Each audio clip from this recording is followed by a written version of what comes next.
Tonight, we are about to meet one of the most misunderstood women in all of mythology. For more than 2,000 years, millions have remembered Medusa as a monster whose gaze could turn living people into stone. Yet one of the oldest surviving traditions tells a far more unsettling story. Before she became the face of terror, she was remembered as a beautiful young priestess who sought only a quiet life in the service of a goddess. Somewhere between those two versions, history, or perhaps memory itself, changed her forever. Before we wander into that ancient mystery, take a moment to like the video and subscribe, but only if you genuinely enjoy exploring these timeless stories together. And if you're listening tonight, I'd love to know where you are in the world and what your local time is. There is something comforting about knowing that people across different countries are sharing the same quiet journey beneath the same night sky. Now the air is cool, with the scent of salt drifting in from the Aegean Sea. Moonlight settles softly across white marble temples, while distant waves whisper against forgotten cliffs. Somewhere beyond the sacred sanctuary of Athena, beneath a sky crowded with stars, a young woman is about to step onto a path that will transform beauty into legend, innocence into fear, and a forgotten priestess into one of the most enduring symbols in human history. Because the mystery of Medusa begins with a question the ancient Greeks never fully answered. Was she born monstrous, or was she made into one? Even now, no single version survives untouched. Some ancient poets describe Medusa as terrifying from birth, one of 3 dreadful Gorgon sisters, whose appearance inspired horror even among gods. Yet another tradition, one that grew stronger over centuries, preserves a different memory. In that version, Medusa begins life not as a beast, but as something deeply, painfully human. And perhaps that version endured because it unsettled people more. Monsters born monstrous are easy to understand. Monsters created by suffering are not. You walk now into an older Greece before marble ruins, before museums, before myth hardened into stone. Sacred fires still burn in open courtyards. Priests chant beneath torchlight. Olive groves sway under cool winds from the sea. Harbour towns sleep under drifting mist while fishing boats rock softly against wooden docks. This is a world where gods are not distant symbols. They are present. They are listening. Every storm may carry divine anger. Every unusual birth may signal prophecy. Every dream may contain warning. In such a world, beauty itself can become dangerous. Medusa enters that world under signs no one fully understands. Her parentage depends on which tradition you trust. Some say she's born to ancient sea powers older than Olympus itself, children of primordial chaos beings tied to the oldest waters. Her father is often named as Phorcys, a deep-sea deity associated with hidden terrors. Her mother is often Ceto, another ancient being linked to creatures of the abyss. These are not comforting parents in mythic imagination. They belong to depths where sunlight rarely reaches. Yet Medusa is different. She has sisters Stheno and Euryale, powerful immortal ancient. But among the 3, Medusa alone is mortal. That detail matters. It changes everything. Because mortality creates urgency. Mortality creates fear. Mortality creates longing. Her sisters may endure ages. Medusa cannot, even as a child. Whether among sea cliffs or sacred settlements, she exists with a strange contradiction inside her. She belongs to immortal blood, yet carries human fragility. She is connected to eternity, yet touched by time. Some researchers believe this detail may explain why later generations felt drawn to her story. She suffers as humans suffer. She ages. She fears. She loses. She can die. And that makes her tragedy intimate. Imagine her young, not yet cursed, not yet feared. Dark hair moving in coastal wind. Bare feet against warm stone. Salt drying softly on skin after sea spray touches her face. Sunlight catching in her eyes while gulls cry overhead. Nothing about her suggests horror. If anything, she attracts admiration and attention. Too much attention. Ancient sources repeatedly emphasize one feature above all others: her beauty. Not ordinary beauty, not charming beauty, unsettling beauty. the kind that changes a room when someone enters, the kind that makes conversation stop, the kind that inspires worship in some and obsession in others. Most famous of all is her hair. Long, thick, radiant. Some accounts describe curls like flowing bronze under sunlight. Others compare its movement to silk caught in sea wind. Artists centuries later continued emphasizing this feature, as if unable to forget the cruel irony that the most admired part of Medusa would become the most horrifying. Hair would become serpents. Adornment would become terror. Beauty would become punishment. But that transformation still lies far ahead. For now, you simply watch a girl becoming aware of herself. And that awareness brings a subtle danger, because beauty shapes how others behave. Praise surrounds her. People speak of her as if beauty is her purpose, as if being admired is her destiny, as if her worth exists in what others see. And slowly, quietly, identity begins forming around reflection. How could it not, when every glance tells you what you are? Beautiful, desired, watched, judged. Yet beneath admiration, another feeling begins to grow. Unease. At first it arrives only in moments. A silence after someone stares too long. A strange dream. A cold wind on a warm night. A priest pausing during ritual gaze, lingering with unreadable concern. There are omens, always omens. One story tells of snakes seen near her sleeping place long before the curse. Another describes a dream in which she sees her own reflection, but the reflection does not move when she does. Some dismiss these as later inventions. Historians continue to debate, but myths rarely preserve details without reason. Snakes matter, reflections matter, watching matters, because Medusa's entire life will revolve around sight. Who sees? Who is seen? Who survives the gaze? As she grows older, something else becomes impossible to ignore. Men do not merely admire her, they desire possession. And desire in Greek myth often attracts divine attention. That is rarely good. The gods notice what humans obsess over, especially gods associated with power, beauty, conquest, and pride. Far beyond mortal sight, forces begin moving, threads tighten, choices approach. Yet Medusa does not know any of this. How could she? You watch her standing near the sea one evening as twilight deepens into indigo. The horizon glows with the final gold of sunset. Cool air brushes her skin. Waves breathe in and out below. She feels something, not fear exactly, not yet. More like the sensation of being observed, not by a human presence. Something larger, something patient, something divine. She turns. No one is there, only wind, only surf, only fading light. But ancient people understood such moments. The absence of visible presence meant little. Gods did not need footsteps. Destiny did not announce itself loudly. Sometimes fate arrived as a feeling, a pressure, a silence, a change in air. And somewhere beyond her knowing, another thread has already begun to move. One that leads toward marble temples, divine pride, broken sanctuary, and a curse that will echo for thousands of years. For now, though, she remains only a girl beneath the moon. Beautiful, mortal, unaware. But destiny had already opened its eyes. The sea is never truly silent. Even on calm nights when the surface appears smooth as polished obsidian, there is always movement beneath. Currents twist through darkness. Hidden creatures glide through cold depths. Ancient things wait where sunlight cannot reach. And as you continue beside Medusa, you begin to understand that her story is shaped not only by beauty, but by inheritance. She is born from waters the Greeks considered older than the gods of Olympus' waters, associated with mystery, danger, and creation itself. That inheritance gives her a strange, dual nature. She belongs partly to the wild old world, a world of primordial forces, yet she lives close to mortals touched by the fragile rhythms of human life.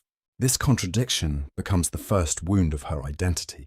Her sisters Stheno and Euryale do not carry this burden. They are immortal. Time cannot claim them. Seasons pass, civilizations rise and fall, temples crumble into dust, and still they remain. Medusa does not. She alone among the sisters feels time pressing forward like a slow, relentless tide. Childhood ends for her in a way it never truly ends for them. Her body changes, her thoughts deepen, her awareness sharpens. Mortality gives weight to every season, and mortality creates loneliness even inside family. Imagine the quiet ache of realizing your sisters will never understand your deepest fear. They can comfort you, protect you, even love you, but they cannot truly know what it means to age. They cannot feel the subtle dread that comes when you understand every year lost will never return. Some later interpretations suggest this is why Medusa became so psychologically compelling.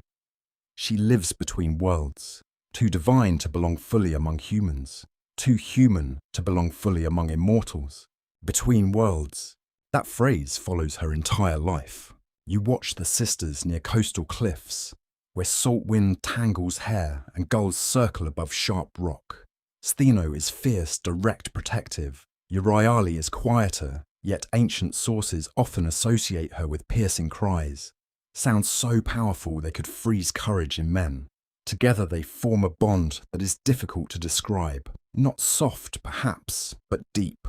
Primordial families in Greek myth rarely express love gently. Affection often appears as loyalty, defense, and shared survival. Their relationship with Medusa evolves around protection.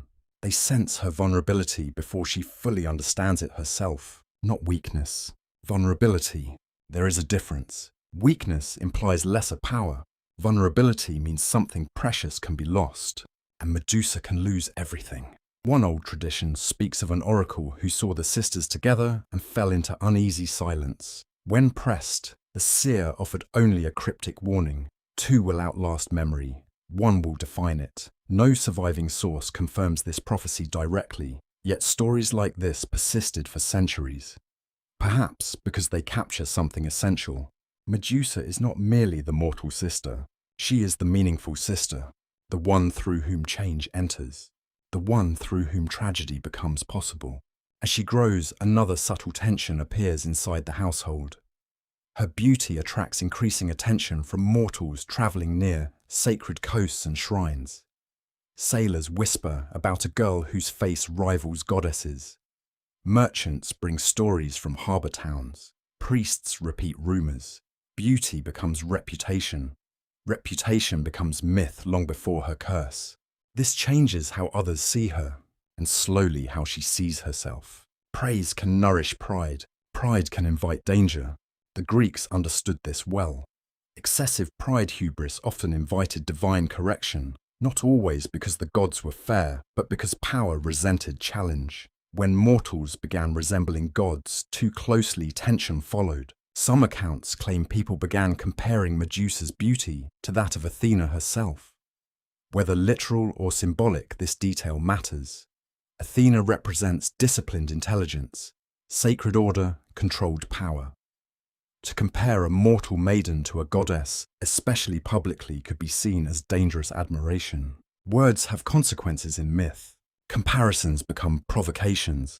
Provocations attract attention, and attention, once divine, rarely fades. You begin noticing something else about Medusa. Despite admiration, she does not seem consumed by vanity. This surprises many modern readers because later retellings often flatten her into archetypes: beautiful, victim, monstrous, villain, feminist symbol. Ancient myth, however, rarely rewards simplification. She is more human than symbol. She enjoys admiration, yes, how could she not? But beneath that lies something deeper. She wants belonging. She wants meaning. She wants a place where beauty is not the only language through which others understand her. This desire quietly shapes her future choices. It helps explain why sacred service later attracts her. Temples offer structure. Ritual offers purpose. Devotion offers identity beyond appearance. But before sanctuary comes uncertainty. There are omens again. This time the signs feel harder to ignore. Snakes appear repeatedly near pathways she uses, not attacking, watching, coiled in warm stone cracks, tongues tasting air. In Greek symbolism, snakes carry layered meaning: death, rebirth, earth power, protection, healing. They shed skin and emerge renewed. Sacred snakes lived in temples. Household shrines sometimes honored them.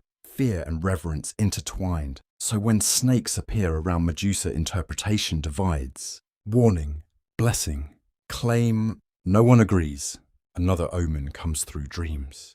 You stand beside her in one recurring dream, preserved in later oral tradition. She stands before still water under a moonless sky. The surface reflects her perfectly. Then slowly the reflection opens its eyes before she does. A small detail, terrifying. She wakes cold, breathing fast, heart racing. She tells no one at first, because some dreams feel too strange to speak aloud.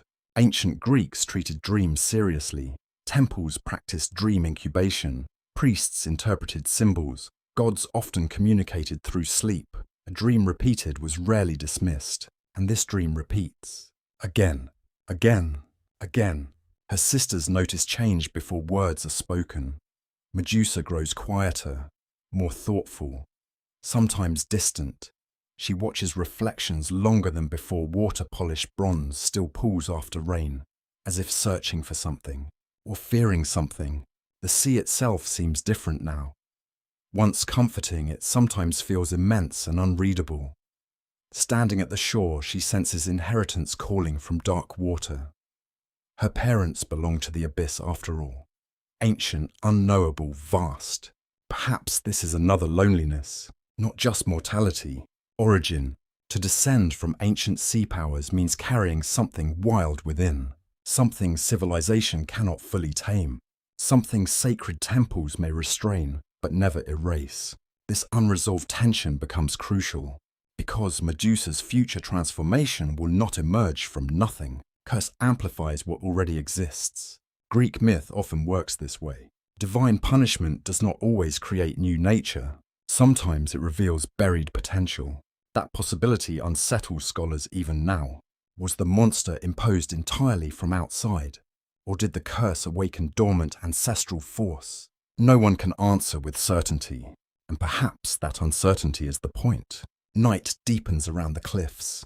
Torchlight flickers near distant shrines. The smell of olive oil drifts faintly on the breeze. Somewhere inland, ritual songs rise and fall like breathing. Medusa stands between sea and land, between divine blood and mortal fear, between beauty and omen, between innocence and destiny. She still does not know where she belongs, but the question itself has become unavoidable. And somewhere far from these cliffs, inside marble sanctuaries devoted to wisdom and order, a path is quietly opening for her, a path that promises purpose, safety, and sacred belonging. She cannot know that the place she will trust most may one day become the place where everything breaks. Yet the tide is already turning, and destiny patient as the sea continues drawing closer. There is a particular kind of silence that falls when beauty enters a room. Not loud silence, not dramatic silence, something softer. Conversations hesitate for half a breath. Eyes lift almost involuntarily. Thoughts fracture, then rearrange around a single presence. You begin to notice this happening wherever Medusa goes. What was once admiration from a few becomes fascination from many. Her name now travels farther than she does, carried by merchants across harbours, by sailors over wine, by women in bathhouses, by priests near sacred fires. In time, stories about her beauty begin arriving before she does. That changes everything, because reputation is its own kind of power, and its own kind of prison. You walk beside Medusa through a harbour town at dusk. Fishing nets dry on wooden frames. Olive oil lamps flicker in shop fronts. The smell of sea salt mixes with bread smoke and crushed herbs. Traders call out prices in tired voices. Children run between stone alleys.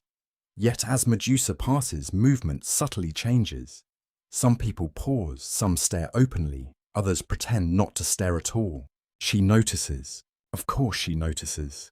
At first, attention feels harmless, even flattering. She is young. Admiration brings warmth. Compliments become familiar. Women praise her hair. Men praise her face. Older matrons smile knowingly. Poets search for metaphors and fail to satisfy themselves. But admiration changes when desire enters. Desire rarely remains passive. It wants. It reaches. It imagines possession. This is where beauty becomes dangerous. The Greeks understood beauty as power, but not always benevolent power. Beauty could inspire love, yes, but also rivalry, jealousy, obsession, and violence. Entire myths unfold because someone desired what they could not have. Desire could elevate mortals toward divine ecstasy or destroy kingdoms. Medusa begins learning this truth slowly, then painfully. A man offers gifts she never asked for. Another insists his devotion deserves reward. A wealthy merchant boasts he can provide for her future as if her future was something purchasable. Young aristocrats compete for attention like rivals in a contest she never agreed to host. Each interaction teaches the same lesson. People often confuse admiration with entitlement. This unsettles her, because the attention increasingly feels less like being seen and more like being consumed, seen as surface, desired as possession, reduced to image. An image is fragile. You begin noticing a quiet split inside her. Outwardly, she remains graceful, composed, admired. Inwardly, unease grows sharper. Compliments no longer land as gently. She begins sensing the hidden expectations behind praise. Beauty, she realizes, is never neutral in a world shaped by power. The more others worship her appearance, the less they ask who she is. This loneliness surprises her. How can someone surrounded by attention feel unseen? Yet that is precisely the paradox. Sometimes attention hides deeper isolation. Ancient storytellers may not have used modern language, but they understood this emotional contradiction. Medusa becomes increasingly aware that her beauty is shaping her destiny in ways beyond her control. And with awareness comes pride, not arrogance. Something subtler. She knows she is extraordinary. She cannot pretend otherwise. When every gaze confirms the same truth, self-perception shifts. Pride grows naturally from repeated admiration. There is nothing inherently wrong in this. Confidence can be healthy. But Greek myth often treats pride as dangerous because pride narrows vision, and narrowed vision invites fate. Some versions of Medusa's story become especially controversial here. Later Roman poet Ovid describes Medusa as openly proud of her beauty, even comparing her hair to divine perfection. Some traditions go further, claiming people said even Athena herself could not rival Medusa's beauty. Historians continue debating whether these claims reflect older Greek beliefs or later Roman embellishment. But the symbolism matters. To compare mortal beauty with divine perfection is dangerous, not because comparison is accurate, because comparison itself creates tension. Gods in myth rarely tolerate rivalry gracefully, especially symbolic rivalry. Athena is not merely beautiful. She embodies order, discipline, intellect, sacred control. Medusa, by contrast, increasingly represents natural beauty, raw, sensual, living, instinctive. Even before they formally meet, their symbolic contrast is powerful. Order and instinct, mind and body, control and desire.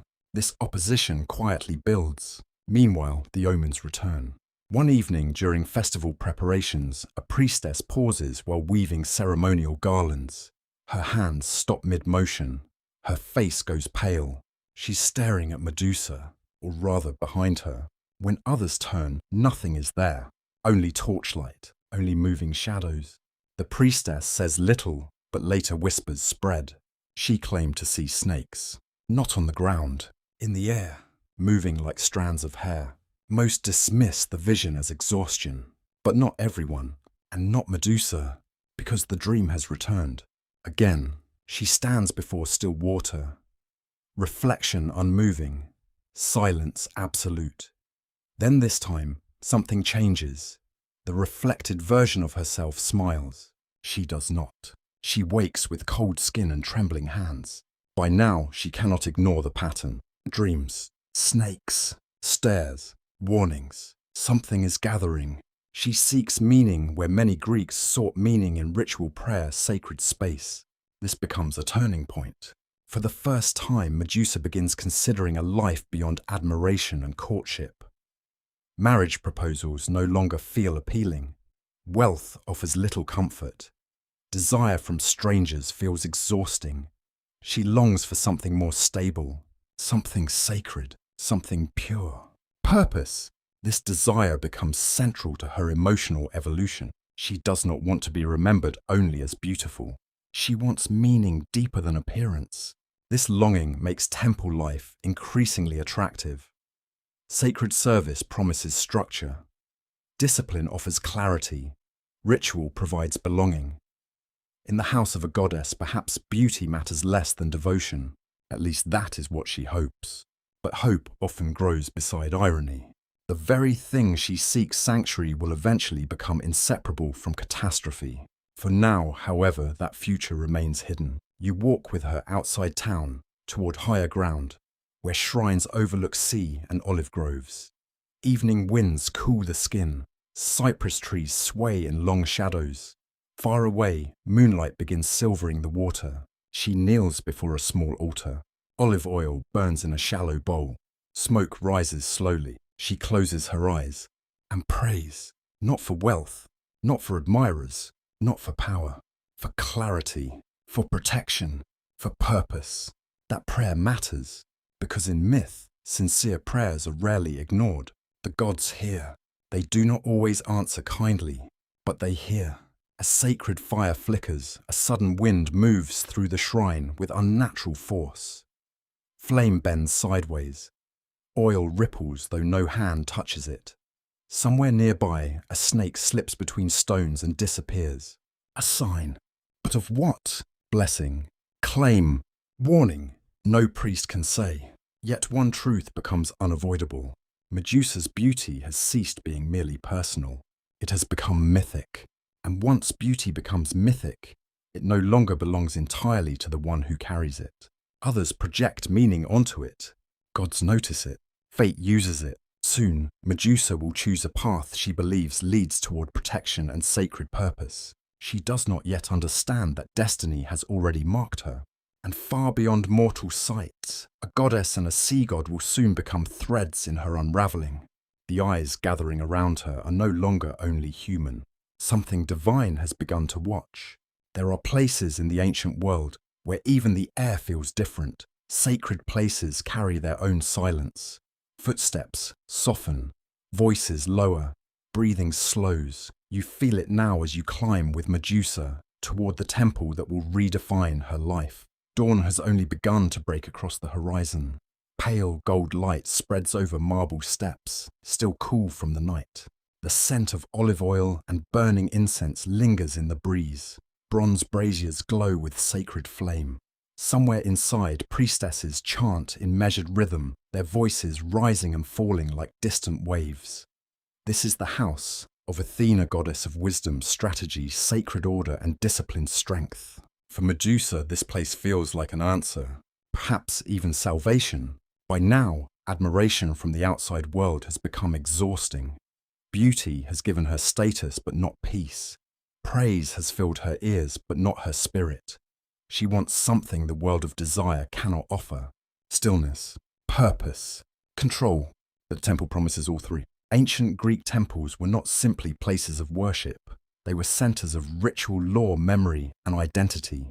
To serve a goddess meant entering a structured life shaped by discipline and sacred duty. Every gesture mattered. Every offering carried meaning. Purity was not merely moral language, it was ritual order, clean water, sacred cloth, controlled speech, measured action. For someone increasingly overwhelmed by chaos outside this structure, feels deeply comforting. You watch Medusa take her first steps into temple service. Her movements become deliberate. Her days gain rhythm. At dawn, she helps prepare sacred oil. At midday, she assists with offerings of grain wine and woven cloth. At dusk, she tends fire and cleans polished ritual bronze until it reflects torchlight like still water. Ritual changes people. Repetition can sharpen attention or quiet pain. In Medusa's case, it does both. For the first time in years, people begin seeing something beyond her beauty. Here, devotion matters more than appearance. Discipline earns respect. Intelligence earns trust. Service builds identity. She begins to breathe differently, more steadily, as if some tension has finally loosened. This matters because Medusa is not simply escaping the world. She is trying to become someone new, someone defined by purpose rather than gaze. And for a time it works. Her relationship with Athena also becomes emotionally complex, though mythology leaves much unsaid. Medusa never speaks directly with the goddess in surviving texts the way heroes often do. Yet sacred service creates symbolic intimacy. To serve a deity daily is to orient your inner world around that power. Athena represents everything Medusa increasingly admires: restraint, intelligence, authority, self-command. Athena is not ruled by desire. She masters it. That distinction deeply appeals to Medusa, especially after years of being reduced to an object of desire. In Athena's domain, desire is subordinate to discipline, or so it seems. Some temple traditions later suggested Medusa became one of Athena's most admired priestesses, not because she was most beautiful, though beauty remained impossible to ignore, but because she carried herself with unusual focus. Surviving evidence is fragmentary, and historians debate how much is later embellishment. Still, the tradition endured for a reason. People sensed irony. The future monster once pursued sacred order. The future symbol of chaos once cherished discipline. That contrast makes tragedy sharper. As months pass, Medusa changes. Pride softens into composure. Attention from admirers matters less. Her beauty remains famous, but now it feels secondary to something more grounded. She discovers a form of strength unrelated to appearance, inner stillness. And yet no transformation happens without resistance. Not everyone entering the temple leaves desire outside. Visitors still notice her. Pilgrims whisper. Offerings arrive suspiciously generous when she is nearby. Even in sacred space, human longing persists. Medusa learns an uncomfortable truth. Sanctuary changes environment, not human nature. This realization matures her. She becomes more guarded, more observant. She begins noticing hunger in people before words reveal it. Eyes say much. Athena's temple sharpens perception. Wisdom often begins not in knowledge but in seeing clearly. And seeing clearly can become painful. There are signs again. Always signs. One night, while polishing a ceremonial shield, Medusa catches her reflection in bronze. For a moment, it appears normal. Then not. The reflected image blinks half a heartbeat too late. She freezes. Breath stops. The image returns to normal. Only reflection. Only bronze. Yet cold moves through her body. The old dream returns in waking life. Reflection. Delay. Difference. She says nothing, but unease returns. Soon another omen arrives. A sacred owl bird of Athena lands unusually close during evening ritual. Owls symbolize wisdom, foresight, divine awareness. The bird stares directly at Medusa and refuses to move for an unnaturally long time. One priestess quietly whispers the goddess sees. Simple words, heavy meaning. But what does Athena see? Devotion, potential, danger. No one knows. This uncertainty feeds the mystery around Medusa's place in divine attention. Some scholars interpret her story as conflict between two forms of feminine power. Athena embodies strategic control and sacred intellect. Medusa embodies embodied beauty instinct, emotional vulnerability. Their eventual collision reflects cultural tension within Greek thought itself. But Medusa does not think in symbols. She thinks in feeling. And lately, feeling has changed. The temple no longer feels entirely safe. Not unsafe, just watched. As though invisible attention has intensified. She senses it during prayer, during ritual, during silence before dawn. Something presses against the edges of awareness, not Athena. Different, heavier, wilder, like storm pressure over sea. Then the sea begins behaving strangely. Even those far from shore hear reports. Tides rise oddly high under calm skies. Fishing routes become unpredictable. Boats return late. Harbour priests report unusual wave patterns. Storm clouds gather and dissolve without rain. To ancient Greeks, such disturbances rarely felt random. Sea disturbances meant one divine name surfaced quickly.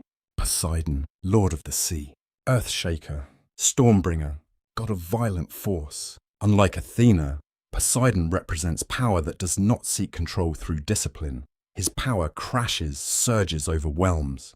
Where Athena calculates, Poseidon claims. This symbolic contrast matters, because Medusa, who has found fragile stability under Athena's order, is about to attract the attention of a force defined by raw appetite. The first sign is almost nothing, a sensation. During evening prayer, wind moves through temple columns carrying unmistakable sea salt, though the breeze should come from inland hills. Lamps flicker. Sacred fire bends sharply. Goose flesh rises along her arms. Then she hears it, not with ears, with instinct. A distant crashing wave. Too loud, too close. She opens her eyes. The temple stands unchanged. No water, no flood, only silence. Yet her heart pounds. She knows. Something has noticed her. Something immense. Something divine. That night, she cannot sleep. Moonlight spills across stone floors. Outside, cypress trees whisper in cold wind. She rises and walks alone toward the outer colonnade, overlooking dark land and distant sea. The horizon is barely visible, but she can smell salt. Stronger now, much stronger. Then lightning flashes far offshore. No thunder follows, just light, a silent illumination across black water. Ancient people feared silent lightning. It felt unnatural, incomplete, as if a message had been sent without explanation. Medusa grips cold marble. Her breath slows. But deep inside, one truth settles with terrible clarity.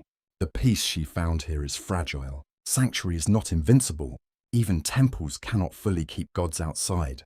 And somewhere beyond the Black Sea, desire has awakened in a being powerful enough to shake mountains. The protection Medusa trusted is about to be tested. Yet the consequences of that attention have not fully arrived. Not yet. For now the temple still stands calm beneath the stars. But the sea god has begun to watch. Some kinds of attention feel warm. Human attention often arrives with words, gestures, or visible longing. Divine attention feels different. It does not need speech. It changes atmosphere. It alters weather. It bends probability around a single life until coincidence begins feeling impossible. You feel this change around Medusa now. The temple still stands where it always has, marble glowing under dawn and torchlight alike. Yet nothing feels entirely ordinary anymore. The rhythm of sacred life continues: offerings, chants, cleansing rituals, oil lamps, but beneath the routine, pressure grows, invisible, heavy, waiting. Medusa tries to ignore it. At first, discipline helps. Ritual has always steadied her mind. She focuses on familiar actions, grinding herbs, carrying water, tending sacred flame, arranging woven offerings before Athena's statue. Each movement deliberate, each breath measured, but the signs multiply. And eventually, repetition can no longer silence intuition. The sea becomes the first undeniable messenger. Reports arrive from coastal villages. Boats overturned under clear skies. Fishing nets torn by currents that should not exist. Harbour walls struck by waves larger than storm season allows. Priests begin offering additional prayers to Poseidon, hoping to calm whatever stirs beneath the water. Ancient Greeks understood Poseidon as more than a sea god. He governed force without restraint. Sea earthquakes, storms, sudden destruction, these all belonged to him. He could nourish civilization through trade and travel, or crush it without warning. Sailors respected him not because he was gentle, but because survival required reverence toward power. And power has noticed Medusa. The first direct sign comes during prayer. You kneel beside her inside the temple. Incense smoke rises in slow spirals. Sacred oil burns with steady flame. Priestesses chant in low harmony. The air smells of cedar olive oil and warm stone. Then every flame bends. At once, sideways, as if wind has rushed through the chamber. But no wind touches your skin. No curtain moves. No cloth stirs. Only flame. The chant stops. Silence falls. Even experienced priestesses look uneasy. One older priestess whispers a prayer under her breath. Another traces a protective symbol in oil against stone. Medusa remains motionless, but inside her pulse races. She feels it again. That presence. Massive, ancient, male, watching. The flames return upright. The moment passes. No explanation follows. But no one forgets. Afterward, something subtle changes inside the temple community. No accusation is spoken. No direct suspicion falls on Medusa. Yet people begin watching her differently. Not fear exactly. Concern. Curiosity. Wariness. In myth, divine attention can bless. It can also mark. Being noticed by a god rarely leaves ordinary life untouched. Medusa senses this shift and struggles against growing anxiety. She wants reason. She wants clarity. She wants Athena's order to make sense of chaos. Instead, uncertainty deepens. Then the dreams change. Until now, dreams centered on reflection. Still water, unmoving image, silent strangeness. Now the sea enters. You stand with her inside dream space beneath a sky without stars. Black water stretches endlessly in every direction. No shore, no temple, no sound except slow waves. Then the sea rises, not as storm, as shape. A towering form emerging from darkness, shoulders broad as cliffs, eyes bright like moonlight on steel, crowned with sea foam and power. He says nothing. He does not need to. The dream communicates through presence. Claim, attention, desire. Medusa wakes gasping. This time she speaks. Not to everyone, to one trusted priestess. The older woman listens carefully, hands folded, face unreadable in torchlight. When Medusa finishes, silence lingers. Then the priestess speaks only 7 words. Some gods desire what they should not. Nothing more. No reassurance. No explanation. Just truth. Those words remain with Medusa, because she understands what is left unsaid. Gods are powerful. Power rarely accepts refusal easily. This realization awakens a new emotion. Fear. Not childish fear. Not fear of monsters in darkness. Fear of asymmetry. What can a mortal do when desired by something divine? How do you defend boundaries against a force that commands oceans? This question changes Medusa's relationship with beauty once again. She once saw beauty as blessing, then burden. Now it begins to feel dangerous on a cosmic scale, because beauty has attracted not merely human obsession, it has crossed into divine hunger. And divine hunger rarely concerns consent. This is one of the darkest truths embedded within Greek myth. Gods often desire without restraint. Mortals pay the price. Ancient audiences understood this tension intimately. Divine romance in myth often carried undertones of power imbalance, coercion, and irreversible consequence. Medusa feels this before events fully unfold. Intuition becomes torment. Every distant thunder unsettles her. Every scent of salt tightens her chest. Every unusual tide feels personal. Her sisters sense change too. Though separated by distance, myth often preserves strange bonds between blood relations touched by fate. Some later traditions claim Stheno and Euryale dreamed of Medusa calling through storm winds. Historians debate the origin of these accounts, yet emotionally they resonate. Family feels approaching disaster, even from afar. Meanwhile, Poseidon's attention intensifies. You feel it one evening as Medusa walks alone through outer temple grounds after sunset. Marble columns cast long shadows under moonlight. Olive trees whisper in cool wind. Crickets hum softly in dry grass. Then everything stops. No insects, no wind, no sound. Silence. Complete silence. Even nature holds breath. The air grows heavy with salt. Too heavy, like standing beside crashing surf. Yet the sea lies far below. Then she hears footsteps. Slow, measured, stone against stone. She turns. No one, only moonlight. Footsteps stop. She walks again. Footsteps resume. Not behind, around. Impossible to locate. Ancient myths often describe gods appearing gradually, not through full manifestation, but through sensory disruption. Sound without source. Weight without form. Presence without body. Poseidon is approaching, not physically yet, energetically, claiming psychological territory before physical encounter. Medusa reaches Athena's statue and falls to her knees. This prayer feels different from previous prayers, less ceremonial, more desperate. She does not pray for beauty to fade. She does not pray for admiration to end. She prays for protection, real protection, from whatever has begun closing around her. Her voice trembles. Lady of wisdom, see me. Simple words, honest words. And perhaps the most tragic element of Medusa's story lies here. She seeks sanctuary sincerely. She asks protection from the goddess she trusts most. And still fate continues. Some myths are horrifying precisely because devotion does not guarantee safety. Sacred spaces can be violated.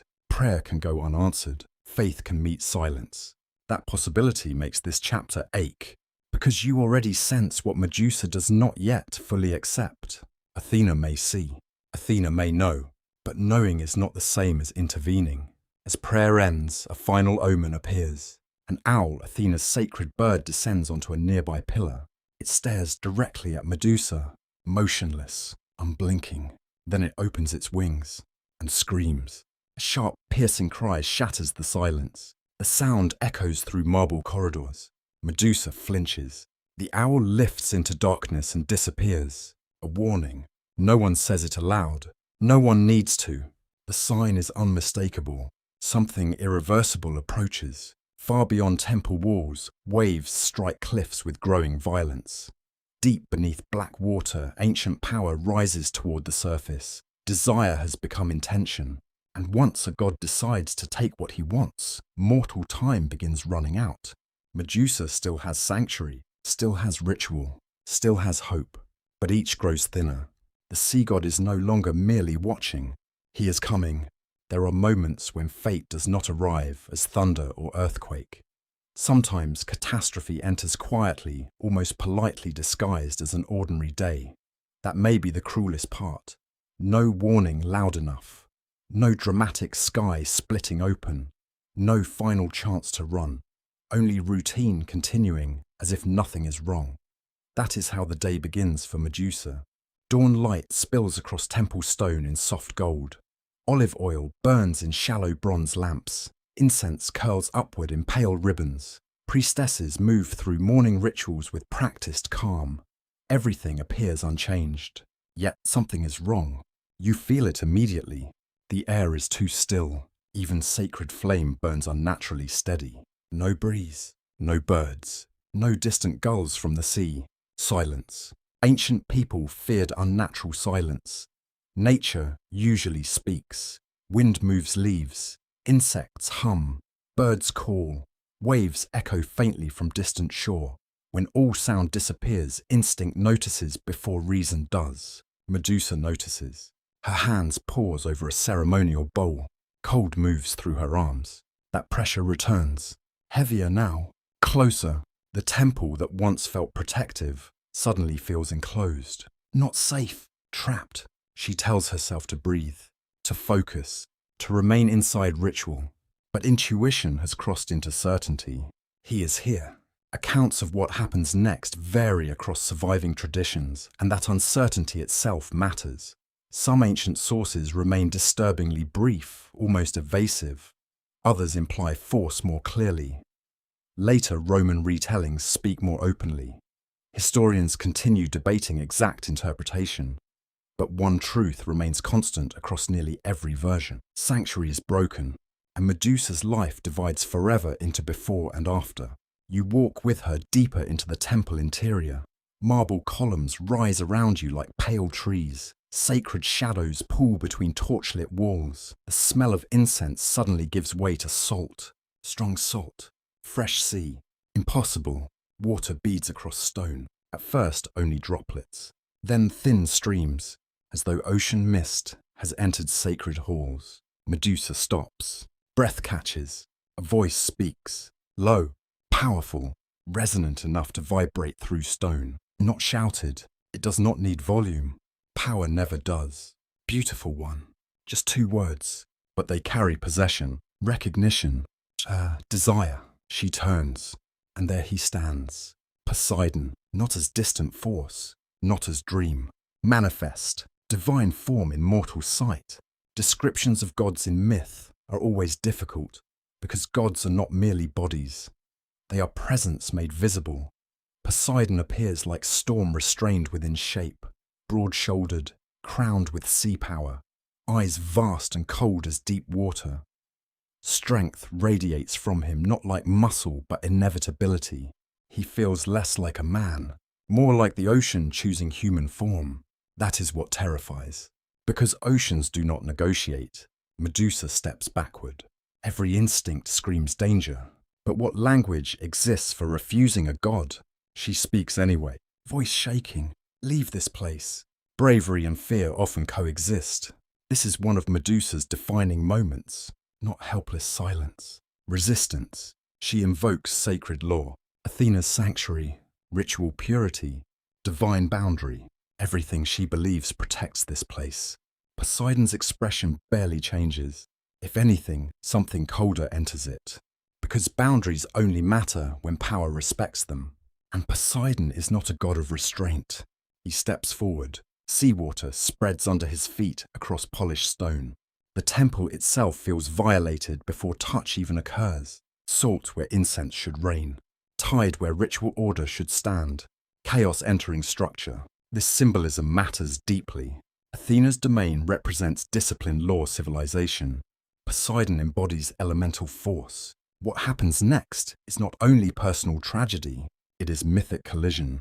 Order against appetite, sanctuary against invasion, control against domination. Medusa turns to flee deeper into sacred space. Toward Athena, toward protection, toward the very center of divine order. But catastrophe is faster than prayer. Ancient texts do not describe every detail, and they need not. The emotional truth matters more than explicit depiction. Force overwhelms resistance. Power ignores boundary. Sacred ground offers no miracle. The sanctuary is violated, and Medusa suffers the unbearable realization that the place she trusted most cannot stop what is happening. This may be the deepest wound, not only violence, betrayal of sanctuary. When sacred space fails, reality itself fractures. Because where can safety exist if not there? Time blurs, sound distorts, torchlight smears, stone presses cold against skin. The scent of salt becomes suffocating. Then silence, heavy, absolute. Afterward, Poseidon is gone, just gone, as storms vanish after destruction. No apology, no repair, only absence. Gods often leave mortals carrying consequences alone. Medusa remains, breathing, barely, shaking. The temple stands unchanged to outside eyes. Columns remain, flames burn, statues watch. And that stillness feels monstrous, because the world continues, as if nothing happened. But everything has changed. You remain beside her as awareness slowly returns.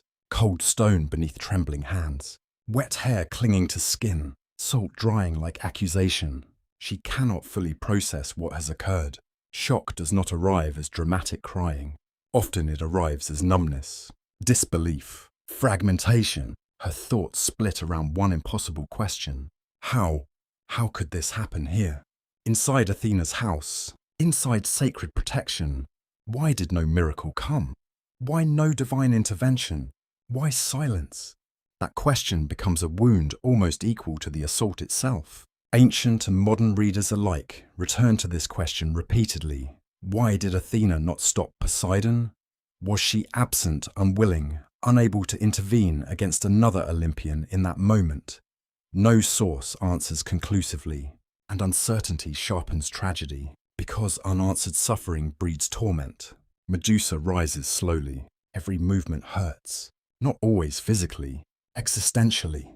The self she carried into this room no longer exists unchanged. This is the beginning of psychological fracture.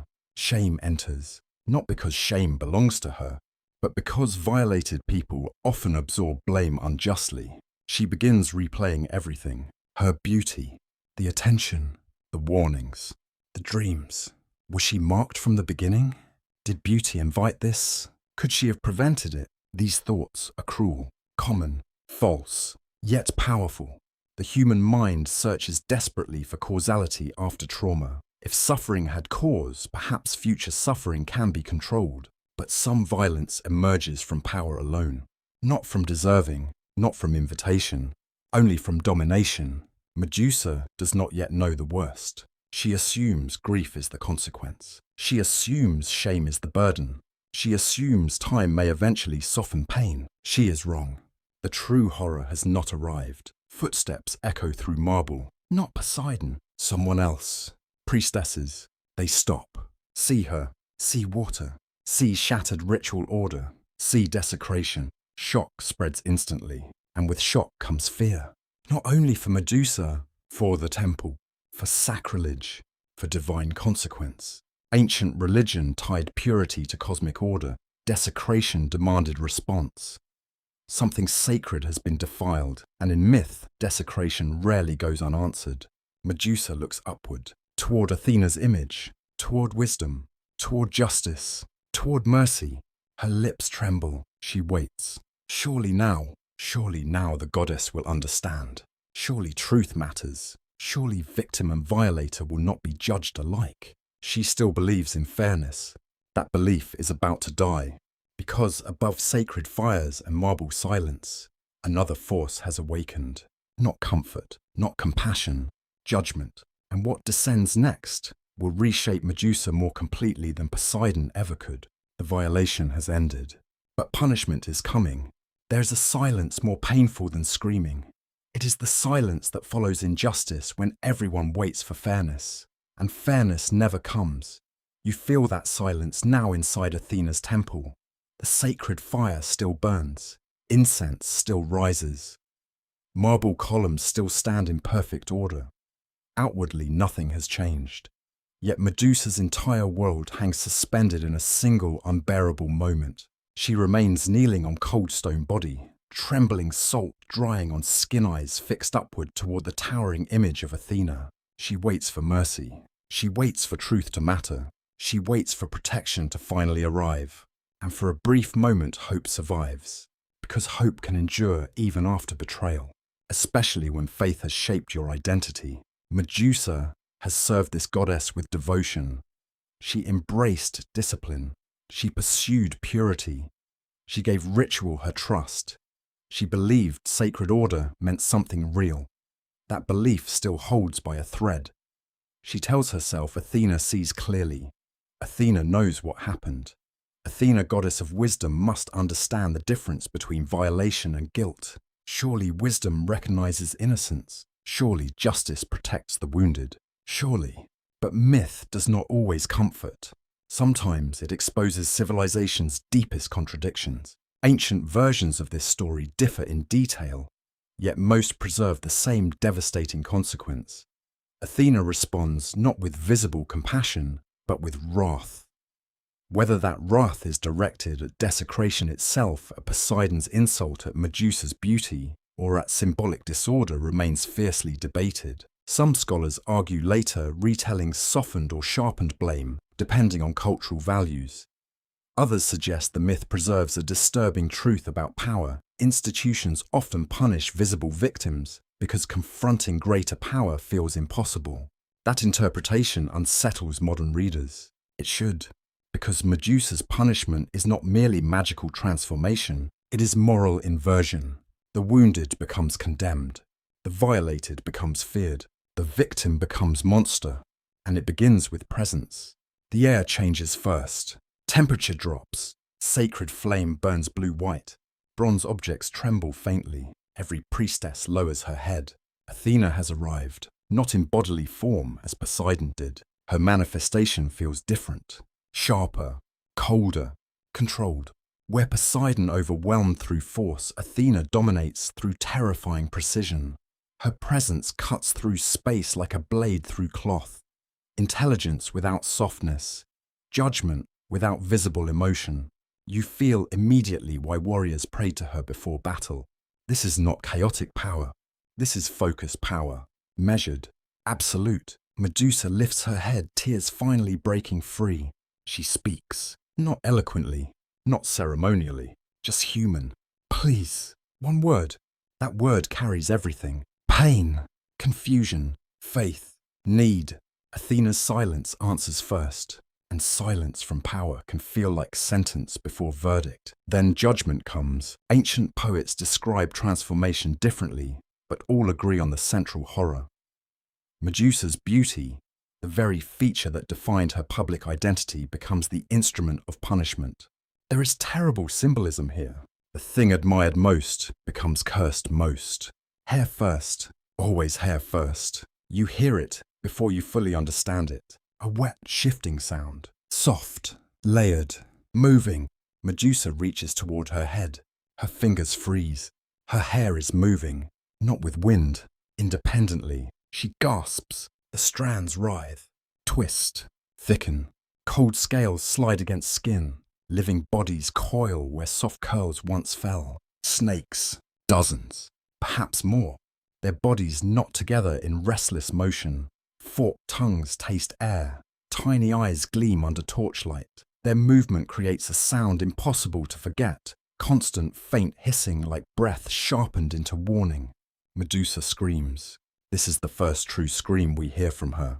Not during violation, now. Because transformation carries another cruelty. It forces witnessing. She feels herself becoming what others will fear. And it does not stop there. Pain spreads across her face. Jaw tightens. Teeth sharpen. Skin changes texture, not fully reptilian, not fully human. Something hybrid emerges. Something liminal. Something impossible. Between woman and beast. Between victim and weapon. Between grief and terror. Then comes the eyes, perhaps the cruelest gift, Athena's final curse. Medusa looks toward one priestess, only by instinct, only for help. The woman stiffens instantly, breath stops, color drains, skin hardens, flesh loses warmth. Stone spreads through body with horrifying speed.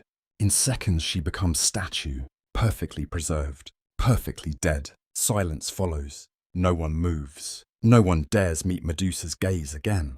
That is the moment reality fully breaks. Medusa understands. She cannot even seek comfort now. Looking itself kills. Sight becomes weapon. The symbolism runs deep. Throughout her life, Medusa's story revolved around seeing and being seen. Beauty invited gaze. Desire consumed through gaze. Violation began through gaze. Now gaze itself becomes fatal. The watched becomes unwatchable. The seen becomes unbearable to see. It is mythic irony of the highest order. Medusa collapses inward, shaking violently. The snakes continue moving indifferent to her horror. Their presence feels alien, yet attached curse and body fused. Her thoughts fracture. No sanctuary, no beauty, no human touch, no eye contact, no ordinary life. Gone, all gone. And beneath grief, something darker begins forming. Anger, not loud yet, not explosive, molten, silent. Because suffering without justice often transforms sorrow into rage. She dares one final thought toward Athena. Why? The question burns hotter than fear. Why punish me? Why not him? Why this? Some later interpretations imagine Athena's curse differently, not solely punishment, but twisted protection.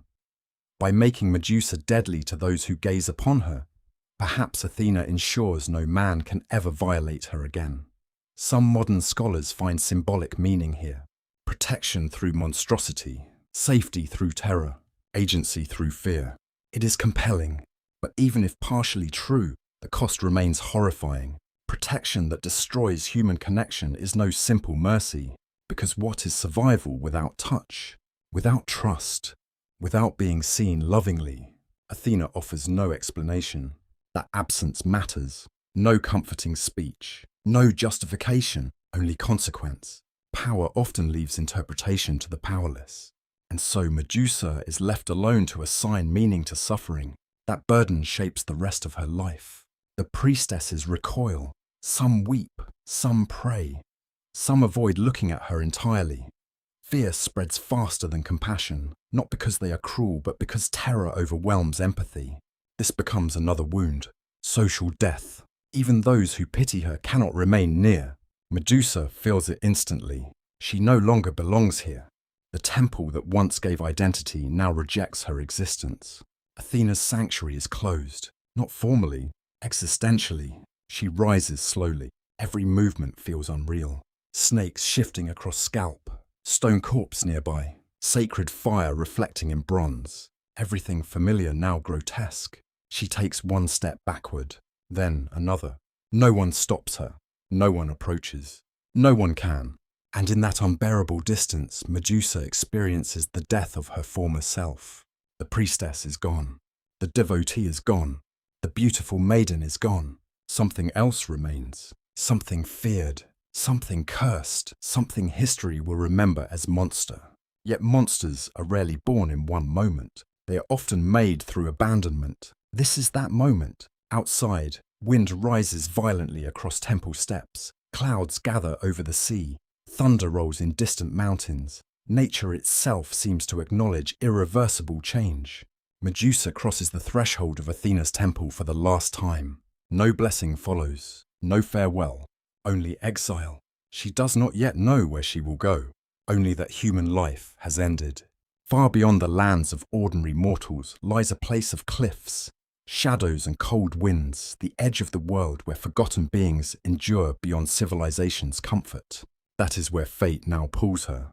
And as she leaves sacred marble behind, grief begins hardening into something far more dangerous. Loneliness. Because loneliness left long enough can transform anyone. The goddess has judged. Now exile begins. Exile is a strange kind of death. No funeral marks it. No grave receives the body. The heart still beats. Breath still comes and goes, yet an entire life has ended. That is what Medusa feels as she leaves Athena's temple behind. Marble steps fade into distance. Sacred fires become faint points of light, then vanish into darkness. Each step carries her farther from the person she once was. The night air feels colder now. Wind cuts across exposed skin. The hiss of serpents has become constant, a terrible new rhythm woven into every breath. She does not look back. Perhaps because she cannot. Perhaps because looking back hurts more than walking forward. Or perhaps because some endings are too final to witness twice. You walk beside her through rough hills and barren coastlines, where human settlements grow sparse.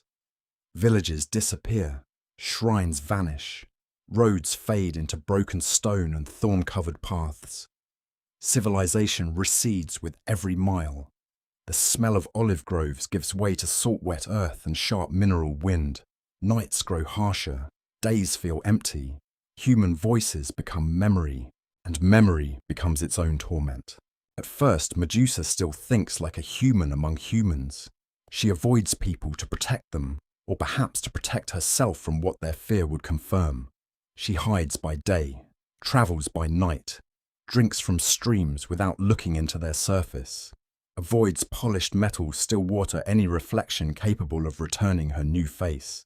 Because she is not ready, not yet. Trauma often creates delayed recognition.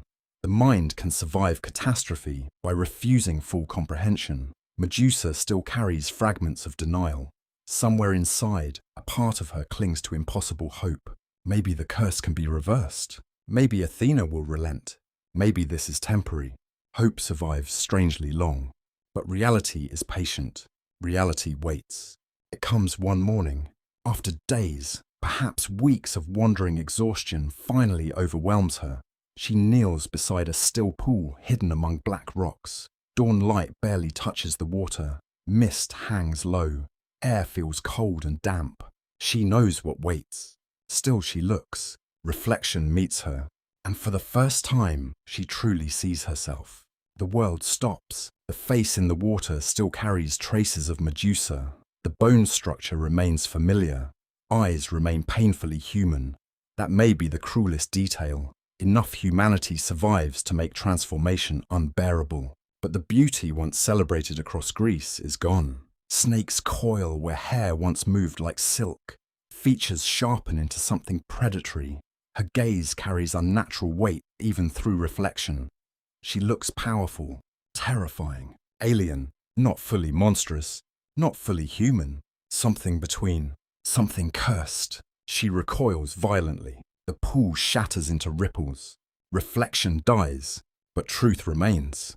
This is grief in its purest form, not grief for death alone, grief for self, for identity, for the future once imagined. Ancient myths rarely dwell openly on psychological mourning, yet Medusa's transformation practically demands it. She must mourn a living self she can never recover. That mourning changes her. First comes sorrow, then emptiness, then anger. Anger becomes easier to carry than grief, because grief weakens, anger hardens, and hardness feels safer. This emotional shift marks the beginning of her second transformation, the psychological one. The physical curse is complete. Now the inner monster must decide whether to emerge. Eventually, the land itself changes. You approach the edge of the known world, the place Greek imagination reserved for beings too strange for ordinary geography. Ancient maps often placed monsters at the margins, not simply because monsters were distant, but because cultural fear projected danger outward. Civilization at center, unknown at edges. Medusa now belongs to the edge. Cliffs rise from Black Sea, jagged stone cuts into sky. Cold winds scream through narrow passages, caves open like wounds in rock.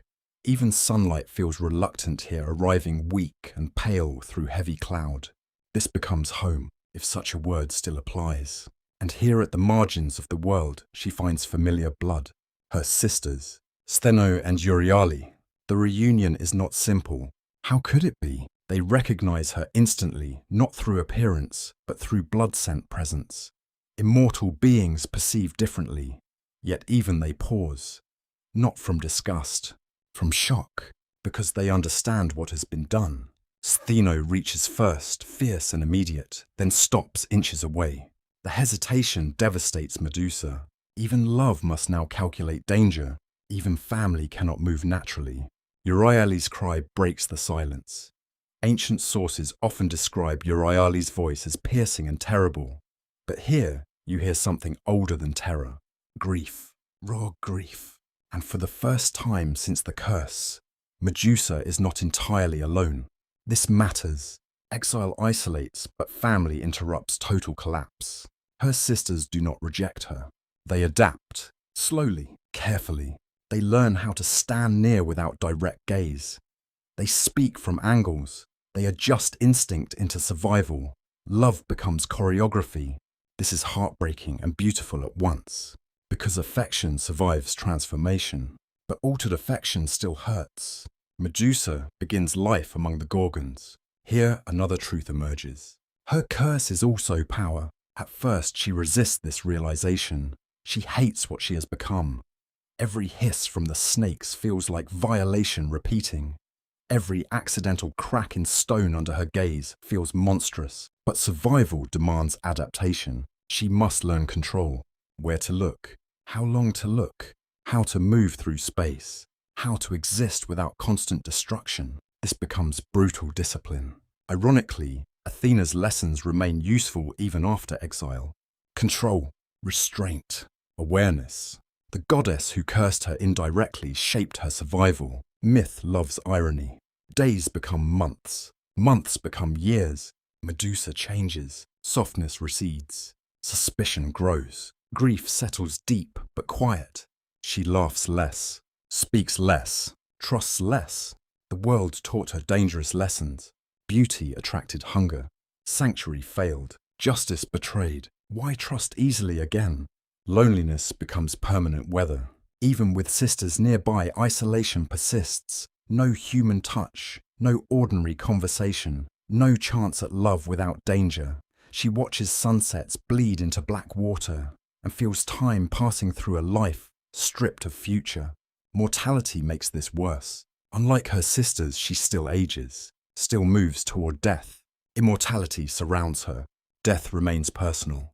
That contradiction sharpens bitterness. Then the first human arrives. A hunter, young, armed, lost or foolish, perhaps both. He enters the cliffs seeking glory or prey. He sees movement. He turns. His eyes meet hers.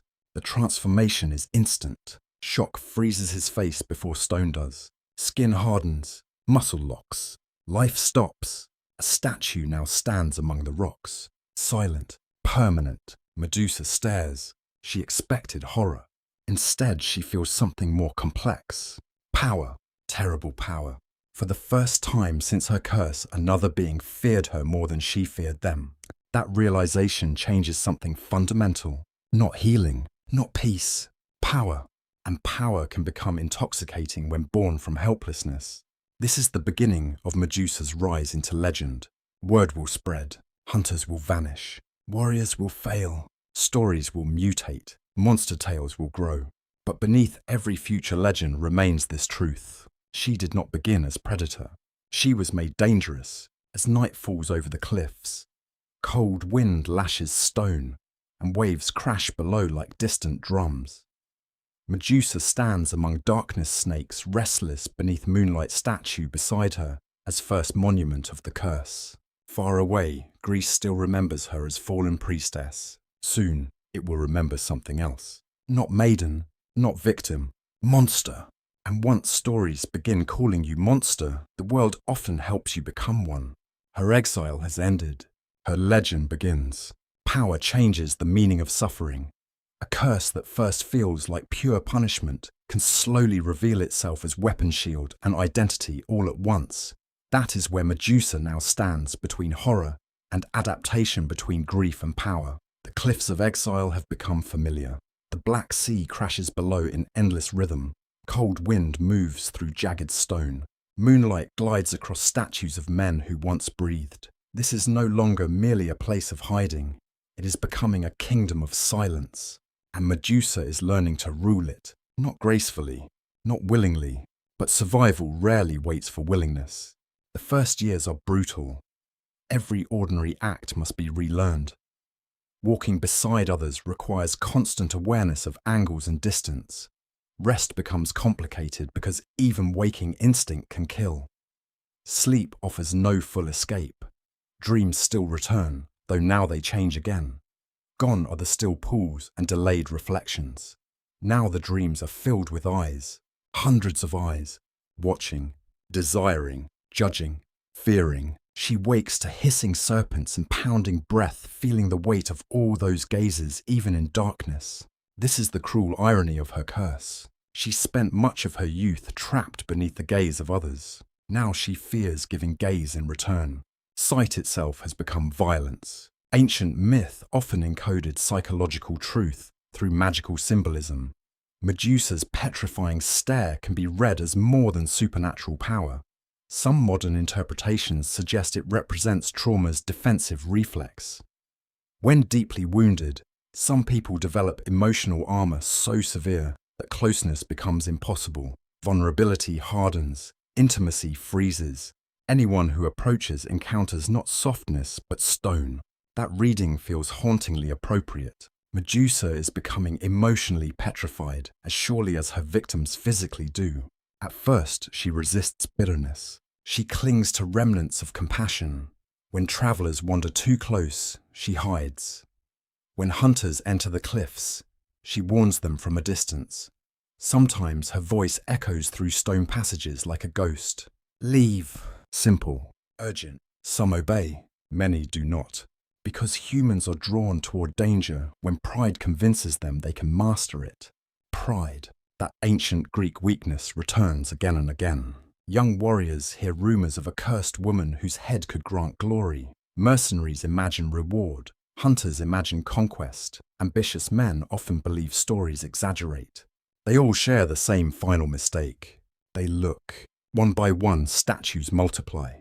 A swordsman frozen mid-strike. A hunter with bow half drawn, a thief still clutching a stolen dagger, faces locked in fear, arrogance, disbelief. The stone garden grows around Medusa's dwelling, each statue becoming both warning and memorial. At first she mourns every death, every single one. This matters, because Medusa does not immediately embrace monstrosity. She grieves, even strangers, especially those who seemed young. She studies their faces afterwards, searching for the instant when confidence became terror. That moment fascinates and disturbs her. Pride disappears quickly before irreversible truth. She recognizes something uncomfortable. She has seen that expression before, not on these men, on herself. The moment illusion collapses, the moment reality becomes unbearable. Recognition deepens her sorrow. Then repetition begins numbing it. This is how emotional hardening happens. Not all at once. Through repetition. Through accumulated defense. Through exhaustion. After the 10th statue, grief comes slower. After the 20th, anger rises faster. After many more, something shifts. She stops apologizing. That is the turning point. No more whispered sorrow to stone faces. No more guilt for defending herself. A new thought enters. They were warned. This thought strengthens her, then hardens her, because once guilt recedes, power becomes easier to inhabit. Her sisters notice. Athena approves more openly. She's always understood survival through strength. To her, Medusa's hesitation seemed dangerous. She teaches practical ruthlessness. Mercy is wasted on fools who come armed. Simple. Harsh. Not entirely wrong. Euryale responds differently. She remains more emotionally attuned, sensing the cost of Medusa's hardening. She worries less about physical danger and more about inner erosion, because monsters are not defined only by appearance. They are shaped by what suffering convinces them to become. This creates an evolving family tension. Athena teaches defense through hardness. Euryale preserves memory of tenderness. Medusa stands between them, between rage and grief, between weapon and wound, again between worlds. That pattern never leaves her. As seasons pass, she begins mastering the mechanics of the curse itself. This discovery surprises her. The gaze is not entirely automatic. Intensity matters, focus matters, direct contact matters. Peripheral vision does not always trigger full petrification. Distance changes effect. Intention seems to influence power. This realization gives her something precious. Control. Not complete control, but enough to reclaim agency. She learns to lower her eyes strategically. She learns spatial discipline. She learns how to move without accidental destruction. She even develops a strange relationship with the snakes. At first, they feel like parasites, constant reminders of punishment. Over time, something subtler emerges. Connection. They respond to mood. When she is agitated, they writhe faster. When calm, they settle. During storms, they become restless before thunder arrives. They sense vibration, heat, intention, almost like extensions of instinct. Some researchers believe serpent symbolism here reflects chthonic power, deep earth energy, primal feminine force, death and rebirth intertwined. Snakes shed skin. They transform without dying. Medusa too has undergone symbolic shedding. The old self is gone. The new self remains unfinished. This is why her story resists simple interpretation. Is she cursed maiden? Avenging force? Protective monster? All three survive, and Medusa herself does not always know which identity dominates. One winter night reveals how far she has changed. A group arrives together, 3 armed men carrying torches. They laugh loudly, too loudly, fear disguised as bravado. Their voices bounce off stone walls. One says he will bring back her head. Another jokes about taming the serpent woman. The third says something crueler. Something about beauty. Something possessive. The words stop Medusa cold, because for an instant she is no longer in the cliffs. She's back in the temple, back in sacred stone, back in helplessness. Memory and present collide. Trauma collapses time. Her body responds before thought. She steps from shadow. Torchlight reveals her face. The laughter dies instantly. 3 sets of eyes widen. 3 bodies freeze. Stone spreads. Silence. The torches fall and sputter against rock. No screams. Too fast. Too final. Medusa stands motionless, breathing hard, snakes hissing, and inside her something profound changes. Not because she killed, because she felt no guilt, only relief. The realization terrifies her more than the deaths, because numbness signals transformation. She's no longer merely surviving the curse. She is integrating it. Power is becoming identity. This is psychologically crucial. The curse is no longer something happening to Medusa. It is becoming something she uses, and usage reshapes morality. She understands now why fear spreads so quickly in stories. Fear simplifies. To villagers and warriors, she is monster. To herself, truth remains more complicated. She is danger, yes, but also warning, boundary, consequence. Look without respect, and you perish. In that sense, Medusa becomes living justice, twisted, imperfect, terrifying justice, but justice nonetheless. The irony deepens. Athena's punishment may have created the very thing patriarchal fear dreads most. A woman impossible to dominate. A woman whose gaze destroys entitlement. A woman who cannot be possessed. That interpretation would echo for millennia, but Medusa cannot yet see legacy. She sees only survival. The stone garden grows larger under moonlight. Sea wind whistles through statues. Faces of arrogance now stare forever into nothing. And somewhere far across Greece, stories about the Gorgon grow darker with every retelling. No longer tragic priestess, no longer cursed maiden, now a monster whose gaze kills instantly. Heroes will hear those stories. Kings will exploit them. Ambition will move toward her like ships towards storm. But destiny is patient. For now, Medusa continues learning the curse. And with every statue added to her silent kingdom, loneliness deepens beside power. Because power can protect, it cannot embrace. Loneliness changes shape over time. In the beginning it feels sharp and unbearable, like a fresh wound exposed to cold air. Later it becomes quieter. Not less painful, only more familiar. It settles into the bones. It becomes weather. That is the loneliness surrounding Medusa now. The cliffs no longer feel temporary. Exile has become existence. The Black Sea still crashes below. Salt wind still moves through broken stone. Moonlight still paints pale silver across statues frozen in eternal silence. But what once felt like scattered victims has become something larger. A garden of stone, and Medusa lives at its center. The irony is almost cruelly poetic. Human beings once gathered around her because of beauty. Now they gather around her because of death. Once she drew eyes through admiration. Now she draws them through terror. Yet both versions share the same tragic core. She remains an object of fixation, still watched, still pursued, still defined by what others project onto her. Only the projections have changed. Rumors spread across ancient Greece with the strange speed myths often possess. Stories mutate in taverns, ports, military camps and royal courts. Each retelling sharpens horror. Some claim Medusa is taller than any man. Some insist snakes whisper prophecies. Others say her eyes burn like green fire. Many exaggerate. Fear always adds ornament. But the central truth remains. Look at her. Become stone. That truth alone is enough. Soon, the cliffs attract a particular kind of visitor, not merely lost hunters or foolish wanderers, but men seeking glory. Glory mattered profoundly in Greek heroic culture. To defeat something feared by everyone else meant immortality through reputation. Songs remembered courage. Monuments preserved names. Men raised on heroic ideals often believed danger existed to be conquered.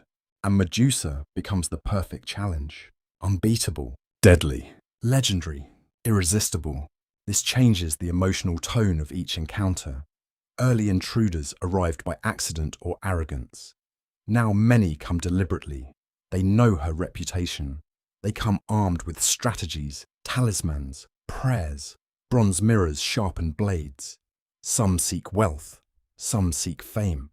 Some simply wish to prove fear does not rule them. All share one fatal assumption.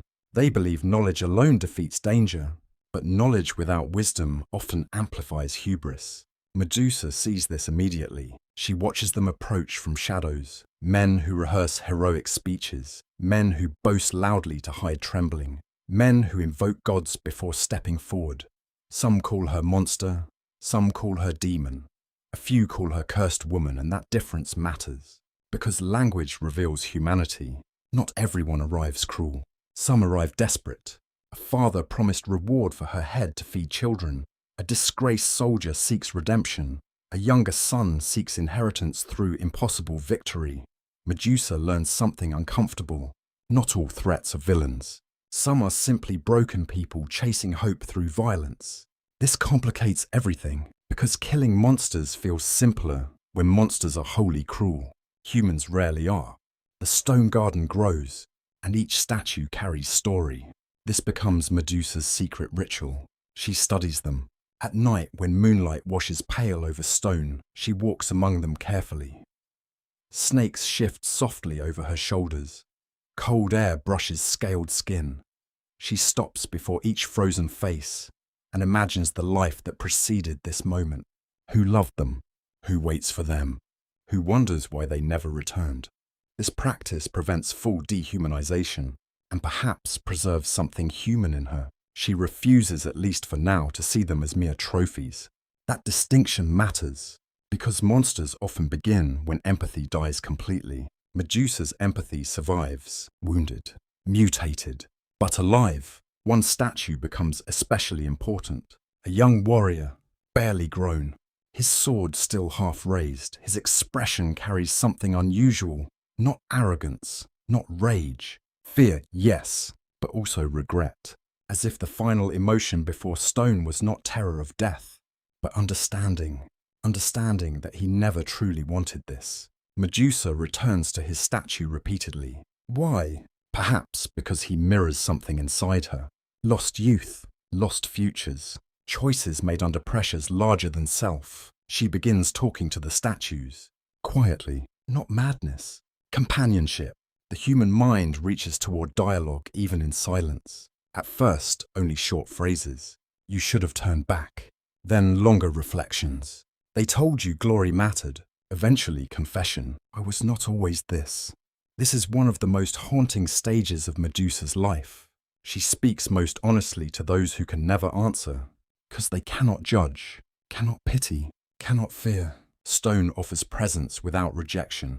This reveals the deepest cruelty of her curse. The petrification power does more than kill. It creates companionship without relationship, presence without intimacy, bodies without conversation. She is surrounded, yet utterly alone. Ancient symbolism deepens here. Stone in Greek thought often represented permanence, memory, and boundary. Statues preserved idealized forms against time. Medusa's victims become involuntary monuments, frozen forever at the precise instant illusion collapses. That symbolism matters. Each statue preserves a truth, pride meeting reality, desire meeting consequence, violence meeting boundary. Medusa herself slowly recognizes this. The garden is becoming more than graveyard. It is testimony, a warning carved by fate. Some modern interpretations even view Medusa as an apotropaic force before formal religious adoption. Apotropaic symbols repel harm through fear. The frightening face protects by discouraging approach. Medusa is already becoming that function in living form. Terror as protection, fear as shield. The transformation continues inward as well. Her anger cools into something steadier, not peace, control. Earlier, rage burned hot and immediate. Now she becomes quieter, more calculating, less reactive. This resembles Athena more than Poseidon, a bitter irony she would despise if fully aware. The goddess who cursed her still echoes within her habits. Discipline returns, but stripped of innocence. She sets boundaries around her domain. Certain cliffs become warning zones marked by statues intentionally left visible. She chooses not to hide every victim. Let stories spread. Let fear work for her.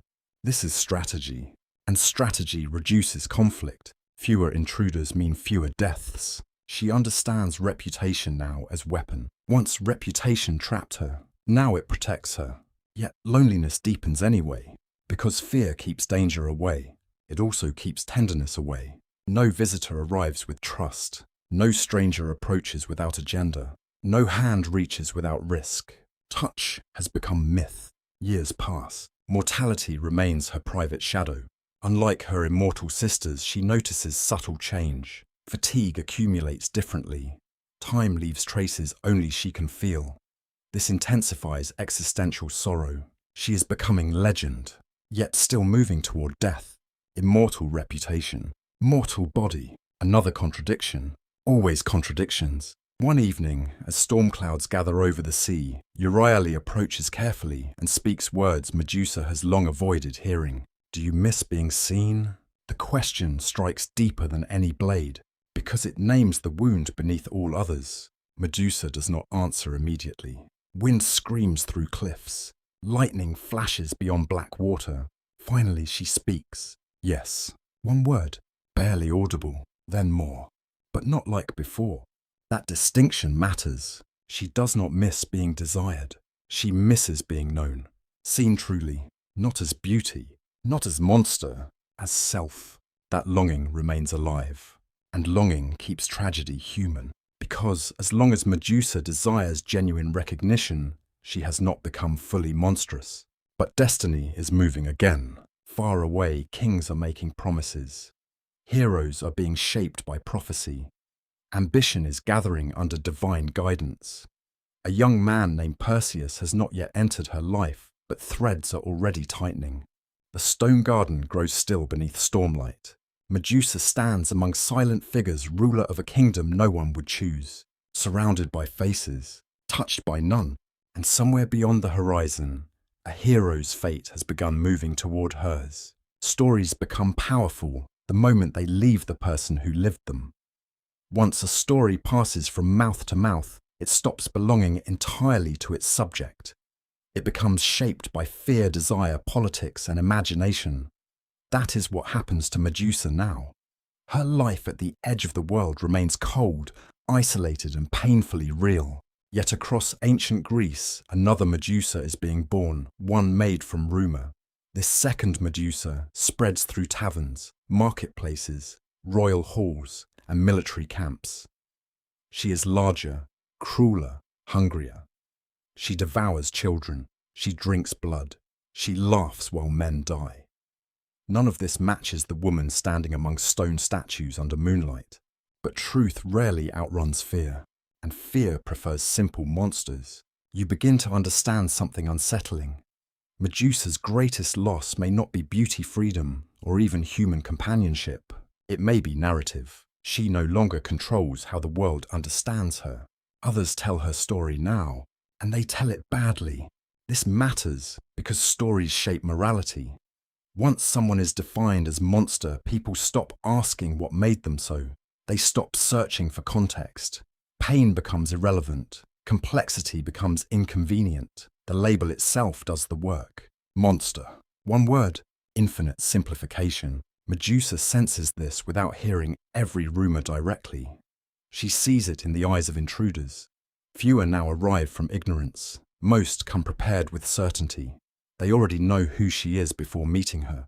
That certainty fascinates her, because certainty is often blindness wearing confidence. One traveller changes her perspective permanently. He is older than most who arrive, not young, not glory-hungry in the usual way, a wandering poet perhaps, or scholar. He carries no raised sword when she first sees him, only a walking staff and leather satchel. His movements are slow, cautious, deliberate. He has heard the stories, but he still came. Curiosity brought him farther than wisdom advised. Medusa watches from shadow.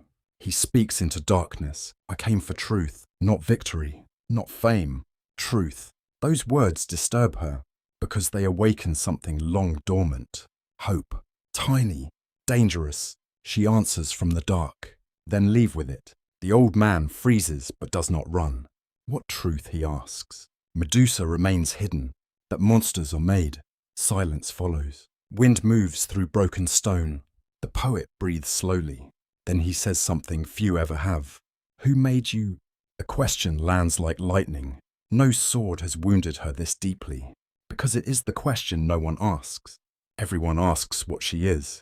Almost no one asks who shaped her, or why. That distinction is everything. For a moment, Medusa considers stepping closer, speaking longer, being heard, truly heard. The longing for recognition returns so sharply it almost hurts physically. But longing collides with reality. He shifts, looks toward movement. Their eyes nearly meet. Instinct takes over. She turns away. Too late. Not full contact, but enough. Stone creeps across his arm. He gasps and stumbles backward. Horror floods his face. Not at her, at himself, at what contact has begun. Medusa acts instantly. She looks down, breaks connection. The stone stops halfway. His arm remains permanently petrified from fingertips to shoulder. Alive, but marked forever. He falls shaking, breathing hard. Medusa remains hidden. Neither speaks for several seconds. Then the old man whispers, voice trembling. "You saved me." She almost laughs. A bitter laugh. Saved. What a strange word. He came seeking truth. He leaves carrying it in flesh. Before departing, he speaks one final sentence. "They fear you because you return the gaze." Then he leaves. That sentence stays with her. For years, because it reframes everything. They fear you because you return the gaze. You begin to see the deeper symbolism surrounding Medusa. Throughout her youth, men looked at her without consequence. They desired judged, possessed through sight. Their gaze defined reality. Medusa endured being object. Now the power reverses. She looks back, and that gaze destroys. No wonder the myth endured. No wonder it unsettled ancient audiences. Medusa becomes terrifying not merely because she kills. She disrupts hierarchy. She makes the observer vulnerable. She makes the watcher accountable. Some modern scholars argue Medusa functions as cultural mirror. A mirror does not invent ugliness. It reveals what already exists. Those who approach Medusa bring pride, greed, violence, entitlement, or fear. Her gaze petrifies, but perhaps it also exposes. What do people become when stripped of illusion? Stone, still, unmasked. This interpretation transforms her from monster into mirror, and mirrors frighten those who fear self-recognition. Medusa begins contemplating this possibility during long nights among statues. She studies frozen expressions with new eyes: pride, arrogance, desire, panic, shame. Every face reveals emotional truth more honestly than words ever could. She notices a pattern. The final expression often begins not with terror, with recognition. Recognition of vulnerability, recognition of consequence, recognition that power does not guarantee safety. That realization changes her relationship with the stone garden. These statues are no longer merely casualties. They are revelations. Each one captured at the exact instant false certainty dies. She wonders if that was her fate too. Perhaps the temple was her own moment of shattered illusion.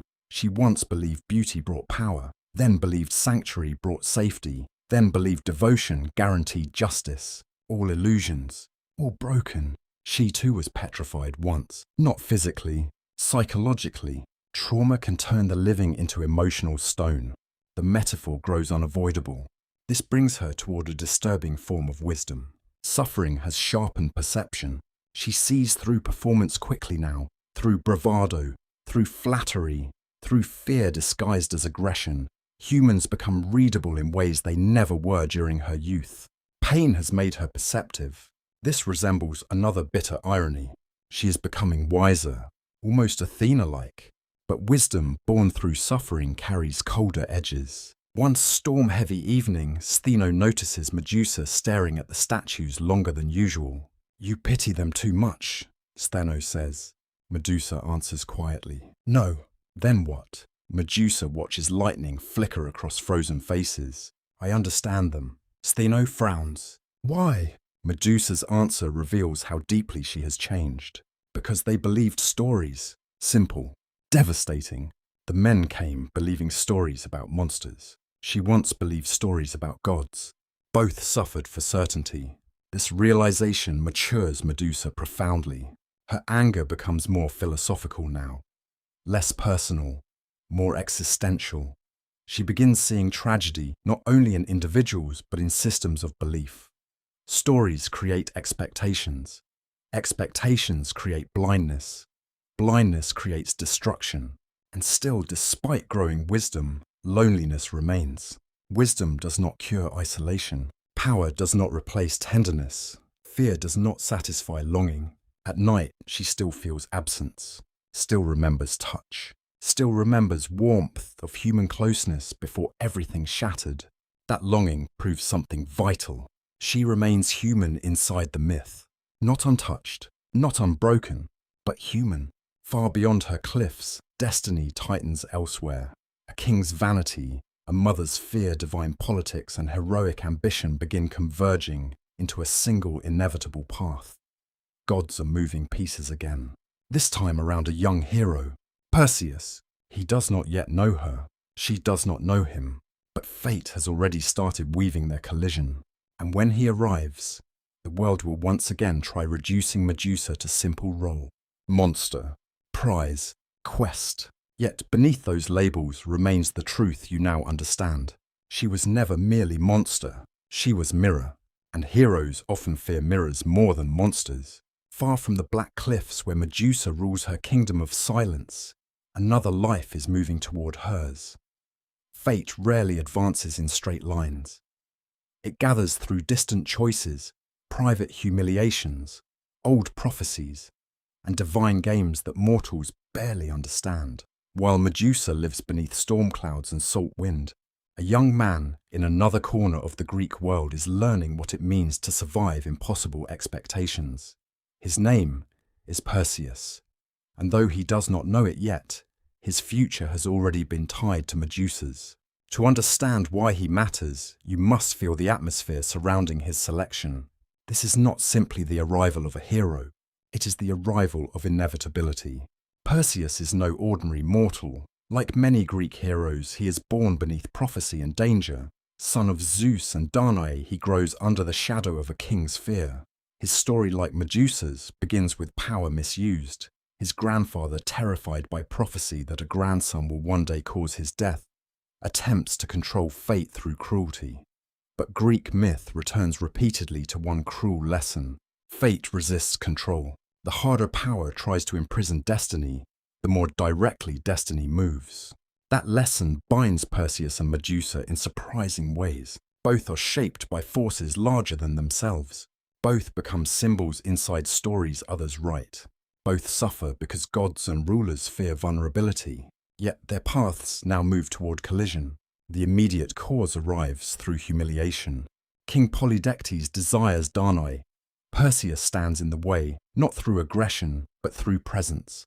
A devoted son complicates predatory ambition, so the king chooses strategy over force. He creates a public situation designed to trap Perseus inside heroic pride. A feast is announced. Guests bring gifts: horses, gold, weapons, tokens of wealth and loyalty. Perseus, lacking riches, arrives without suitable offering. This matters. Greek honor culture places enormous weight on public reputation. Humiliation before peers wounds deeply. Polydectes exploits this perfectly. He pressures, mocks subtly, provokes. Perseus, young and proud, responds as many heroes do, with reckless promise. He declares he could bring anything, even the head of Medusa. Silence follows, then interest, because everyone knows the impossibility. Medusa's name already carries terrifying weight. Stories of the Gorgon have spread across courts and military circles. Her petrifying gaze is treated not as rumour, but near certainty. No ordinary warrior survives such a quest. Polydectes accepts instantly. Of course he does. An impossible quest solves everything. Either Perseus dies, or the impossible occurs. Both benefit the king. This is the moment destiny locks. A boast becomes mission. Pride becomes path. And Medusa, far away, feels none of it. Yet something shifts. Because prophecy often announces itself through signs. The night Perseus accepts the quest, Medusa dreams again. Dreams have become rarer with age. That alone unsettles her. This dream feels different from all before. No sea, no temple, no reflections, only darkness. Then a single object appears. Bronze, circular, polished, a shield. Its surface reflects not her face but empty sky. Then the shield turns. Slowly, as if held by unseen hands, she wakes instantly. Cold, snakes agitated, heart racing. The old dread returns. Omen, warning, something approaches. Meanwhile, Perseus begins understanding the horror of his promise. Bravado fades quickly when impossible tasks become real. Pride often speaks faster than wisdom. Now fear enters. He knows Medusa's reputation. He knows direct combat means death. For the first time, he confronts a truth Medusa learned years earlier. Courage alone does not defeat power. Wisdom matters. Help matters. And in Greek myth, Heroes rarely succeed unaided. Divine involvement begins. First comes Athena. Her role here remains psychologically fascinating. The same goddess who cursed Medusa now aids the heroes sent to kill her. This irony is impossible to ignore. Why does Athena help Perseus? Ancient interpretations differ. Some say Medusa's beheading completes divine punishment. Others suggest Athena seeks the Gorgon's power for symbolic use. Some scholars argue the myth reflects ritual appropriation of Medusa's apotropaic force into Athena's protective symbolism. Whatever the explanation, Athena intervenes. She offers strategy, not brute force. Of course, that is her nature. She teaches Perseus the first essential rule: never look directly. Simple, absolute. This instruction matters beyond battle. It reveals Medusa's greatest strength. She defeats through perception itself. You cannot conquer her through ordinary heroic confrontation. No bold stare, no dramatic duel. Traditional masculine heroism fails here. Medusa's power rewrites combat. Victory requires indirection, reflection, distance, thought. This is profoundly symbolic. She cannot be overcome through domination, only through mediated perception. Athena's guidance is followed by another divine ally, Hermes, messenger, guide, trickster intellect in motion. He equips Perseus further, directing him toward tools necessary for survival. Not weapons alone, artifacts, gifts. Each object matters. Winged sandals for movement, a curved blade for precision, a magical pouch to contain the severed head safely, and most important, Athena's polished shield, bronze mirror, reflection without direct gaze. The dream Medusa saw was true. Some researchers believe shield symbolism preserved ancient ritual meaning. Bronze mirrors in antiquity carried associations with truth, vanity, revelation, and self-knowledge. Using reflection to defeat Medusa adds symbolic depth almost too perfect to ignore. She who was shaped by the gaze will die through reflected sight.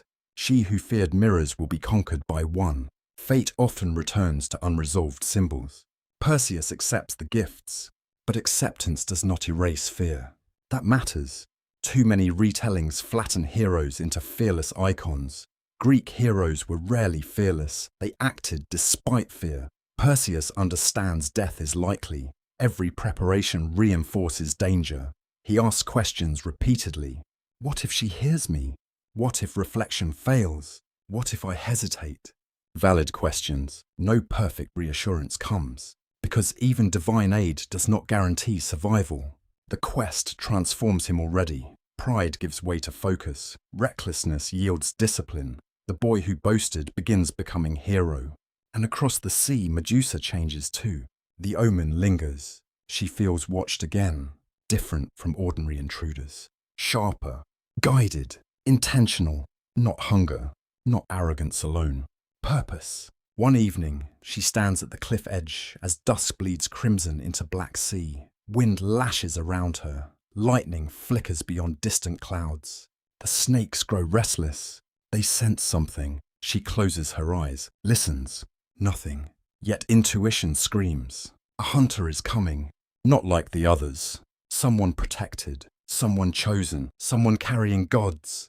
That realization unsettles even Stheno. When Medusa speaks of the feeling, her sister grows still. Then kill him quickly. Practical. Fierce. But Medusa does not answer, because something stranger lives beneath fear. Recognition. As if a thread long woven has tightened. Some encounters feel fated before they occur. Ancient Greeks believed deeply in this sensation. Moirai the Fates measured lives long before awareness. Certain meetings were not random. They were inevitable. Medusa senses inevitability now, and inevitability frightens more than danger. Danger allows resistance. Inevitability feels written. Night falls. Storm clouds swallow stars. Far away, Perseus begins the journey toward her cliffs, with divine gifts and mortal fear. Closer and closer he comes. Hero and monster, hunter and hunted. But labels simplify too quickly, because when they finally meet, neither will fully be what the world claims. And destiny, patient as ever, is preparing its cruelest intersection. The chosen hero is coming. and Medusa already feels fate breathing at the edge of darkness. Some nights feel heavier than others. Even before anything happens, the air carries strange weight, as though the world itself is holding breath. You feel that weight now over Medusa's cliffs. The sea below is unusually calm, and that calm feels wrong. No violent waves striking rock, no storm winds screaming through stone passages, only long, slow swells rolling beneath moonlight like the breathing of some sleeping giant. Silence settles across the edge of the world. Even the snakes resting upon Medusa's head move less than usual. Nature knows, or seems to. The night before, destiny often carries unnatural stillness. Medusa feels it from the moment darkness falls. She cannot rest, not from fear alone, from certainty. For days, intuition has sharpened into conviction. Someone is coming, not another reckless glory seeker, not a desperate hunter, not a fool. This presence feels focused, guided, protected by something beyond mortal preparation. Divine intention. That realization changes the emotional landscape completely. Ordinary threats can be killed.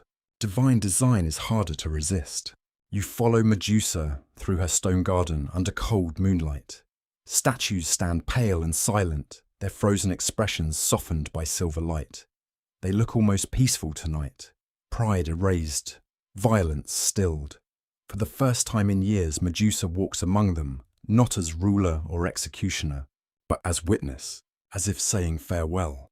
This feeling unsettles her, because farewell implies acceptance, and part of her already senses what the conscious mind resists. The end is near.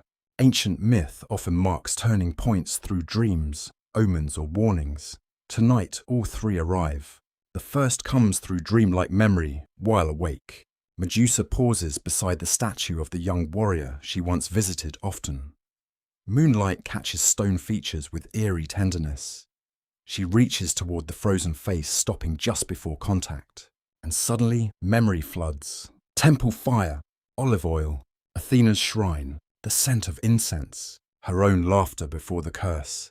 Not fragments, whole sensations, painfully vivid. Trauma often returns like this near moments of emotional rupture. The mind reopens sealed chambers when fate approaches decisive threshold.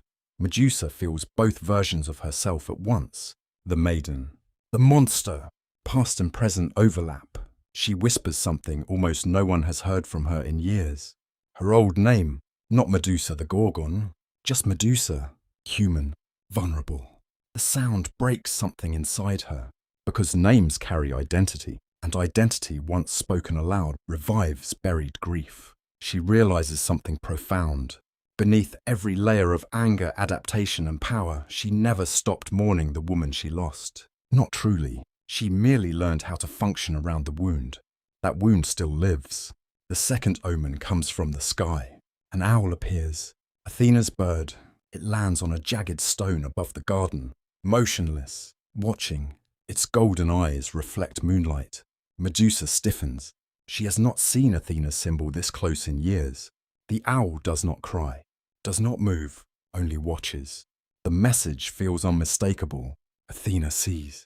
Whether with pity judgment strategy or something stranger Medusa cannot know, that uncertainty burns. She speaks to the owl, not angrily, almost tired. Is this how it ends? The bird remains silent. Ancient omens rarely offer comfort through clarity, only presence.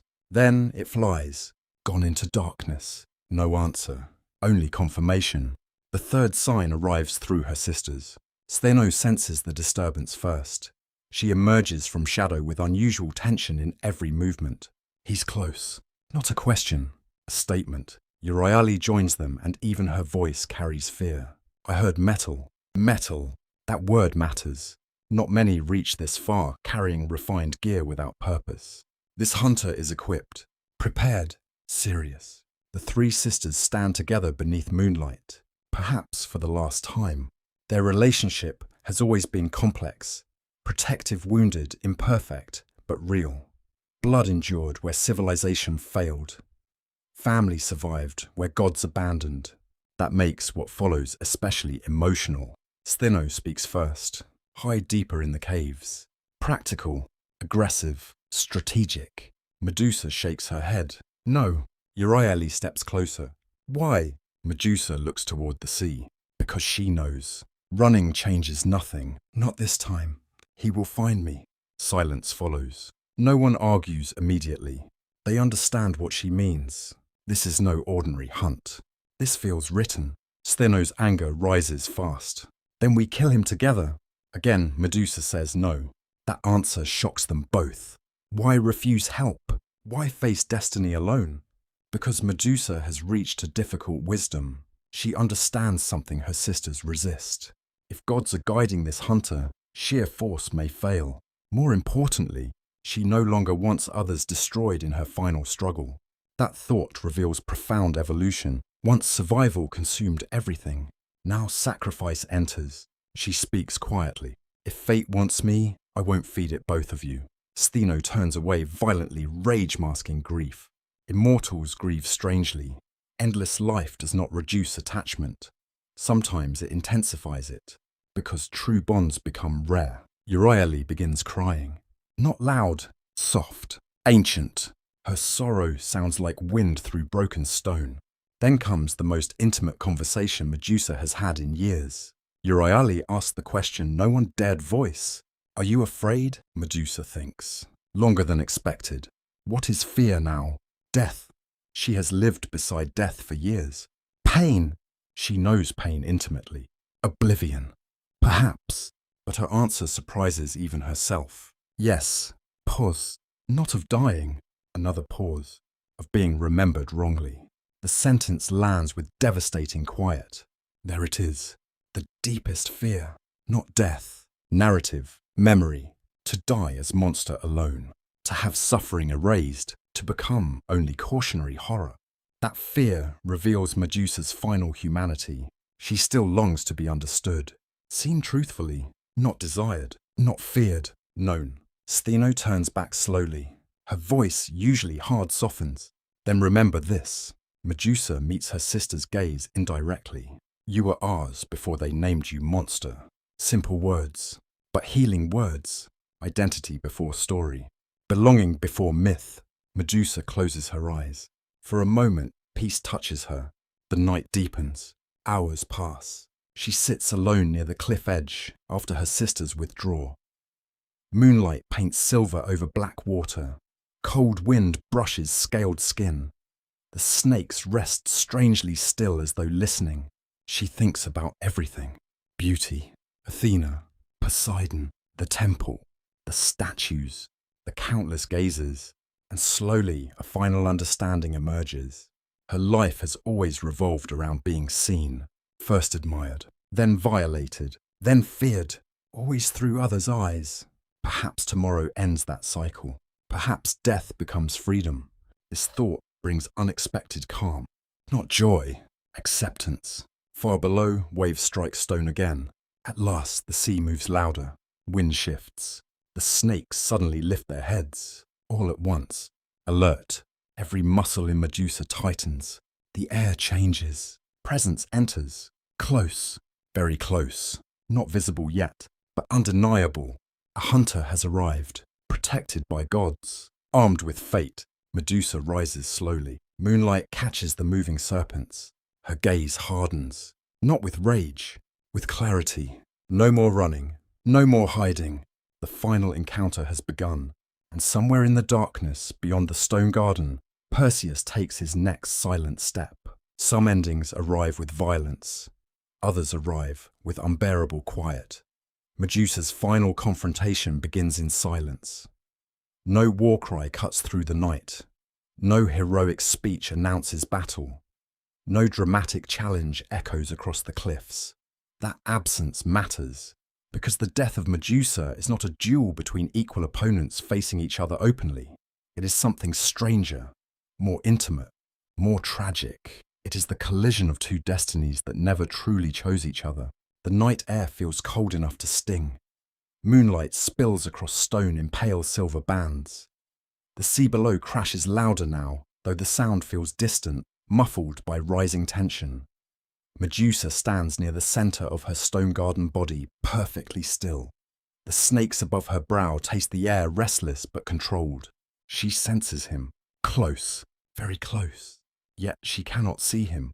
That is the first sign of true danger. Every previous intruder revealed himself through arrogance, noise, or visible movement. This hunter does not. He moves with discipline, deliberate breath, soft foot placement, controlled timing, divine training. Perseus has arrived, and he remembers every warning. Do not look directly. Trust reflection. Do not hesitate. Athena's shield rests in his hand, angled carefully to catch the world behind him. The polished bronze becomes his eyes. He does not see Medusa directly.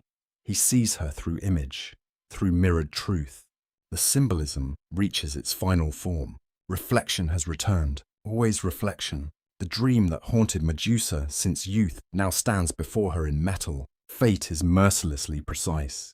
You shift with Perseus through shadow, watching his breath shorten despite discipline. Fear is real. Even aided by gods, he remains mortal. Sweat gathers at his brow despite cold air. His grip tightens around the curved blade gifted for this moment. He sees her, not directly, but enough. The bronze reveals a figure both terrifying and heartbreakingly still. Not charging, not hunting, waiting. This unsettles him, because monsters in stories attack. Medusa does not. She stands like someone who understands something he does not. That stillness creates doubt. Doubt is dangerous. Athena's voice lives in memory. Do not hesitate. He advances, slowly, carefully. Medusa speaks first. Her voice cuts through silence with startling calm. So, Perseus freezes. She knows. Of course she knows. There is no point pretending otherwise. You came, she says. No rage. No scream. No curse. Just observation. Perseus swallows, still avoiding direct gaze. He answers, yes. One word. Heavy. Human. This matters. For the first time in years, Medusa speaks with someone who does not begin with arrogance. He sounds afraid and sincere. That sincerity changes everything. She studies him. The hero. Young. Determined. Not cruel. Not monstrous. Just trapped inside destiny.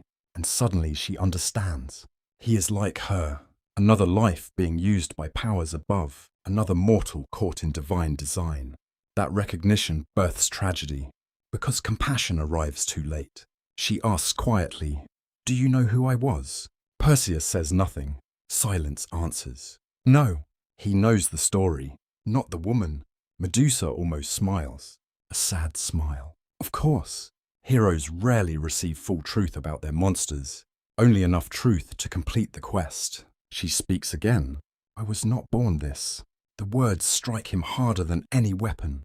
Because they humanize. And humanity complicates duty. His breathing changes. Doubt deepens.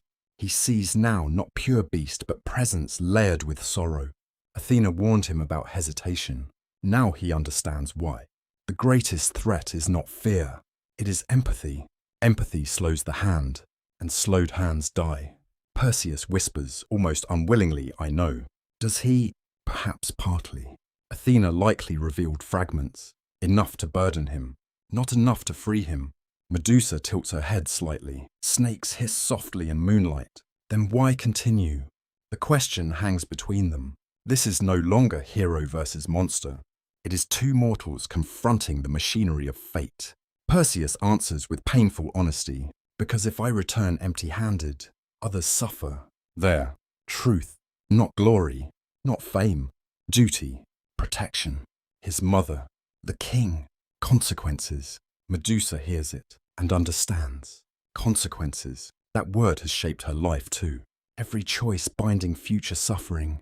For a moment, something impossible happens. She pities him, the hero sent to kill her, because she recognizes the weight in his voice. He did not choose cleanly. He was cornered into legend, just as she was cornered into monstrosity. This realization brings profound calm. The rage she expected does not come. Instead, acceptance. Perhaps this is what fate feels like when resistance finally ends. Not defeat, clarity. She understands something now with terrible precision. If Perseus fails, others will come. More hunters, more blood, More statues, more loneliness. The cycle continues. If he succeeds, it ends. Not happily, but ends. Ancient traditions disagree on one crucial detail. Was Medusa awake when Perseus struck, or asleep? Some sources describe her sleeping among the Gorgons, others suggest confrontation. Historians continue debating, yet myth often preserves multiple truths through variant memory. Perhaps both survive symbolically. Tonight in this telling, Medusa remains awake, fully conscious, because conscious acceptance deepens tragedy. She takes one slow step forward. Perseus nearly panics. Shield lifts higher. Blade ready. But Medusa stops, still outside direct gaze. Then she says the final words of her living life. Then do not look at me. Not curse, not plea, instruction, mercy. Even now she protects him from her power. That single act reveals everything. Monster. No, not truly. Still human enough to choose compassion at the edge of death. Perseus trembles. He understands. She is allowing this. Not surrender exactly. Something harder. Consent to ending. Moonlight floods the clearing. Wind rises sharply from the sea. The snakes writhe violently, sensing final rupture. Perseus moves. Fast. Training takes over. Athena's shield guides. Hermes' blade flashes. A single decisive arc. No hesitation now. Steel cuts air, then flesh. Silence, then separation. The head falls. The body collapses. Time seems to stop. The world holds breath. And from the wound impossible life erupts. Not merely blood. Birth. Radiant force bursts from severed flesh in blinding brilliance. From Medusa's blood emerges Pegasus, winged horse of impossible beauty, white and luminous under moonlight. Beside him emerges Chrysaor, golden warrior born from divine lineage. Creation from death, beauty from horror, life from suffering. The paradox reaches completion. Medusa's final gift to myth is not destruction, birth. That symbolism is extraordinary. Greek myth rarely grants such endings casually. From the body condemned as monstrous comes transcendent beauty. Scholars have long noted the meaning embedded here. The cursed woman still carried divine creative power. Her death releases what suffering contained. Perseus staggers backward, stunned. Even prepared by gods, this overwhelms him. Pegasus spreads vast wings. Moonlight gleams across white feathers. With thunderous force, he launches into the sky. Gone into legend. Meanwhile, Medusa's body lies still. For the first time in years, no movement, no hissing, no tension. Peace. Cold wind passes over stone garden. The statues remain. The sea continues breathing below. Perseus kneels, shaking, holding the severed head carefully in the magical pouch. Victory should feel triumphant. It does not, because he understands now. He did not slay pure monster. He ended a tragedy, and tragedies do not feel like conquest. Far away, Stheno and Euryale scream. Their cries split the night with ancient grief. Immortal grief, unending grief. They are too late. The mortal sister is gone. At last, Medusa is dead, but death has not ended her power. In truth, another chapter has just begun. Because even severed from the body, her eyes still hold their terrible gift, and the world has not finished using Medusa yet. For a brief moment after death, the world feels impossibly still, not peaceful, suspended, as though reality itself needs time to understand what has happened. You remain beside the fallen body of Medusa, as moonlight spills across stone and blood darkens the earth. The sea continues its slow thunder below the cliffs. Wind rushes through broken rock, yet everything feels altered. Something ancient has ended. Something equally ancient has been released. Death did not empty Medusa, it opened her. That is the paradox now unfolding before you. Ancient myth repeatedly returns to a difficult truth. Endings and beginnings often arrive through the same wound. From destroyed cities rise civilizations. From burned forests grows new life. From grief emerges wisdom.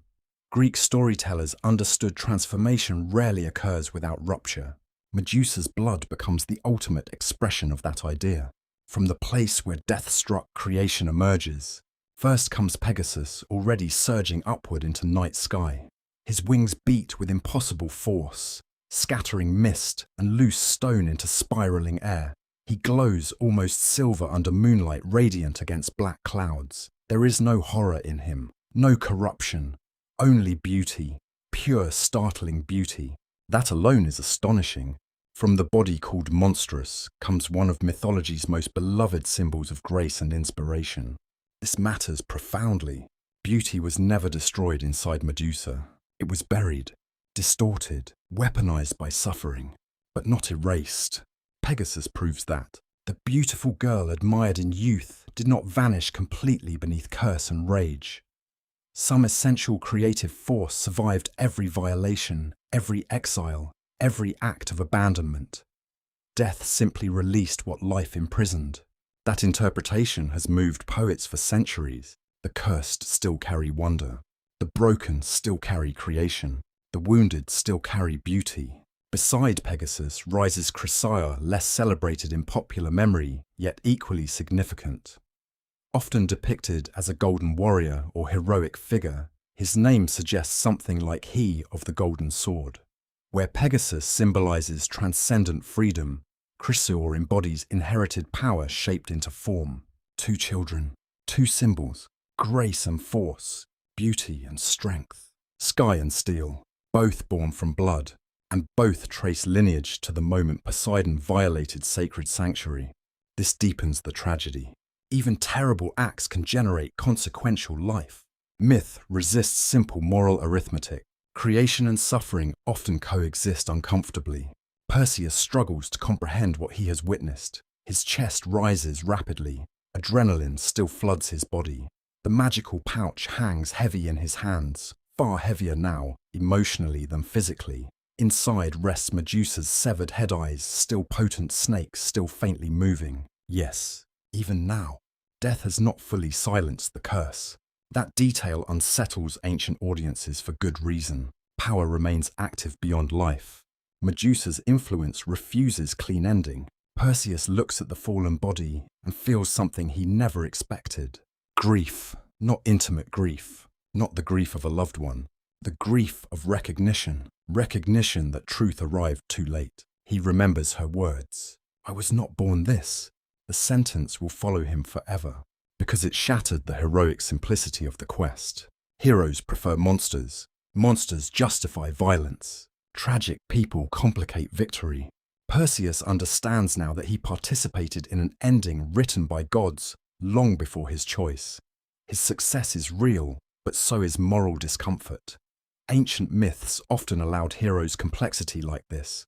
Victory could coexist with burden, and burden has already begun. Then comes the scream, far across the cliffs. Stheno. Then another. Euryale. The sound tears through night with unbearable force. Ancient sources describe the immortal Gorgon's cries as terrifying enough to break courage in warriors. But beneath terror lies something more devastating. Loss. Raw, immeasurable loss. Immortals grieve differently than mortals. Mortals lose everything eventually. Immortals rarely lose those few who share true bonds. When loss comes, it burns with unusual violence. Their mortal sister is gone. Gone forever. No centuries will return her. No ritual restores her. No future reunion waits. Perseus freezes. The screams are close. Too close. Athena's warnings return instantly. Run. Now. He moves. Winged sandals carry him upward with unnatural speed. Wind slams against his body as divine gifts activate. Below, the two immortal Gorgons emerge from shadow and storm. Descriptions of them vary, but tonight their emotional force matters more than monstrous detail. They are fury incarnate, not mindless fury, grieving fury, protective fury, the fury of those who arrived too late. Stheno reaches the body first. She stops. The impossible becomes real. Stillness, blood, absence. Her scream becomes almost animal. Euryale collapses beside Medusa, trembling with grief so deep it feels ancient as the sea itself. You stay with them briefly, because Medusa's story cannot move forward without honoring this loss. Stheno touches her sister's lifeless hand, carefully, as if denial still lives, as if warmth might return. It does not. Euryale's tears fall onto stone. Ancient storytellers rarely emphasized monsters grieving, yet grief humanizes what fear distorts. This moment matters. The so-called monsters mourn more honestly than many gods ever did. No divine comfort comes. No Athena, no Poseidon, no apology, only absence. That absence becomes indictment. Power acted, power caused, power left. The sisters remain with consequences. This too echoes a painful truth in myth and life. The powerful often depart before the cost fully surfaces. Meanwhile, Perseus flies across dark sky, pursued by immortal rage. He clutches the pouch containing Medusa's head. The weight feels symbolic now. He carries more than weapon, he carries unresolved history. Victim and monster, curse and protection, tragedy condensed into object. This severed head will reshape future events, but already its symbolism deepens. Severed from body, Medusa becomes pure gaze, pure consequence, pure boundary. The human life is gone, yet the protective terror remains. Some scholars see this as mythic distillation. Society often erases a person while preserving their symbolic function. Medusa, the woman, dies. Medusa, the symbol, survives. That survival is both tragic and powerful. Back at the cliffs, dawn begins touching the horizon. Soft grey replaces black night. The first light reaches Medusa's body. There is peace in her face now. No tension, no rage, no fear, no hissing snakes. Silence, at last. For the first time since the temple, she is free from constant vigilance. No one can gaze upon her now and claim power. No god can alter her further. No hunter can wound her again. Death, cruel as its path was, has ended the cycle of violation. There is strange mercy in that, and yet her story is far from over, because legends rarely end with death. They evolve. Already poets will reshape her, warriors will weaponize her, priests will reinterpret her, artists will immortalize her. Her image will travel farther in death than in life. The greatest irony becomes clear. Medusa saw only one thing beneath all transformations: to be truly seen. Only after death will the world begin trying to understand her. Far below, the brightening sky, waves strike the cliffs, where her blood still stains stone. Sea wind carries salt across broken ground. Pegasus is now only a distant shape among clouds.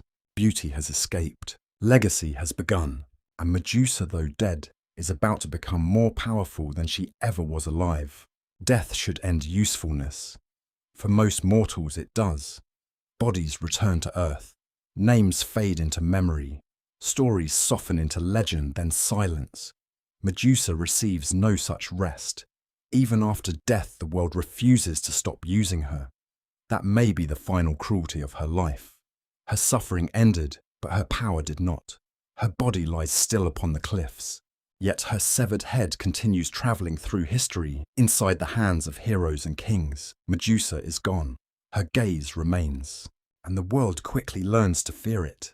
You move now with Perseus as he flies across sea, and stone divine sandals carrying him beyond the reach of the grieving Gorgons. Wind roars around him. Dawn burns orange along the horizon. The magical pouch rests against his side, impossibly heavy in spirit. Inside, Medusa's head remains active. Snakes still writhe faintly. The petrifying power endures with terrifying precision. This changes Perseus forever. He began his journey as a youth trapped by pride and circumstance. He returns carrying one of the most dangerous objects in myth. Power always alters those who wield it even reluctantly. The question becomes not merely whether he survives, but what carrying such power does to the soul. Because Medusa's head is unlike a sword. A sword requires motion. A spear requires force. Her head requires only revelation. Expose, witness, consequence. Instantly. This makes it more than weapon. It becomes judgment. And judgment once held tempts usage. Perseus soon discovers this. His first major encounter comes not in triumph, but crisis. Different traditions tell the sequence with variations. Yet one episode survives strongly across mythic memory. On his return journey, Perseus encounters Atlas, the giant Titan, associated with mountains and cosmic burden. Some versions describe Atlas refusing hospitality, fearing prophecy that a son of Zeus will steal sacred golden apples. Fear drives refusal. Refusal escalates conflict. Perseus, exhausted and desperate, turns to the one power guaranteed to end resistance: Medusa. He reveals the head. The transformation is immediate. Flesh becomes mountain. Movement becomes landscape. Atlas hardens into vast stone mass touching sky. This is symbolically astonishing. Medusa's power now reshapes geography itself. Her gaze no longer merely stops men.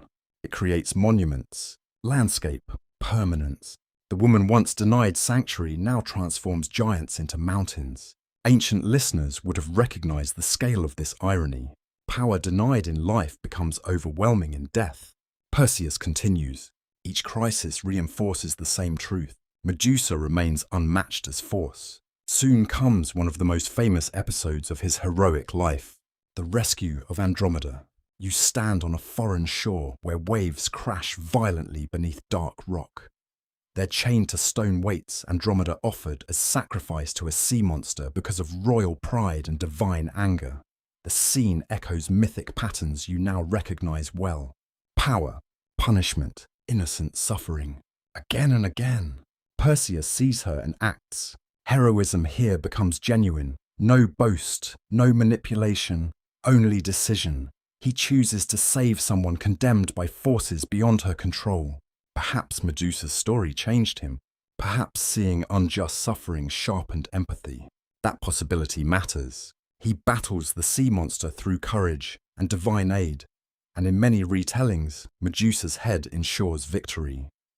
Once more, exposure ends violence instantly. Stone replaces movement. Threat becomes monument. Andromeda lives. A kingdom is saved. Songs praise Perseus. Yet beneath celebration lies unresolved irony. A woman cursed through violation becomes instrumental in saving another woman from sacrificial death. Medusa protects through terror. Even dead, she interrupts violence against women trapped by power. Some modern interpretations find deep symbolic resonance here. The feared feminine becomes protective force. Not gentle protection, terrifying protection, but protection nonetheless. As Perseus continues using the head, a psychological transformation unfolds inside him. At first, he uses it only when necessary, but necessity can broaden dangerously. Once someone possesses absolute advantage, the definition of necessary shifts. This is true across myth and history alike. Power encourages reliance. Reliance reshapes morality. Perseus resists becoming cruel, yet burden accumulates. Every time he opens the pouch, he witnesses the same irreversible truth. Resistance ends instantly. Choice disappears.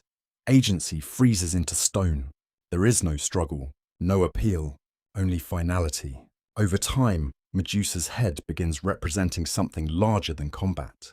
Political authority, divine legitimacy, fear-based control. Kings understand such symbols quickly. A weapon that inspires terror before use is more valuable than one requiring battle. Stories spread faster than armies. Soon, Medusa's severed head acquires mythic reputation independent of Perseus himself. People fear not merely the hero, but what he carries. This reveals another painful truth about legacy. Sometimes symbols outgrow their origins. Most who fear the Gorgon head no longer think about Medusa the woman.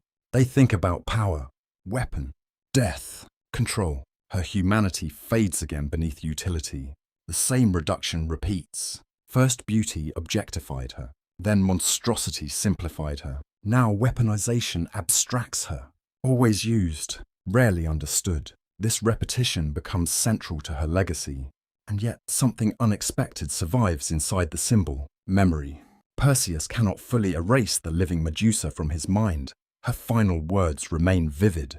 "Do not look at me." Those words haunt him precisely because they contained compassion. She protected him while dying. That act resists simplification. It prevents total dehumanization. There are moments when Perseus pauses before using the head, remembering her voice. Those pauses matter.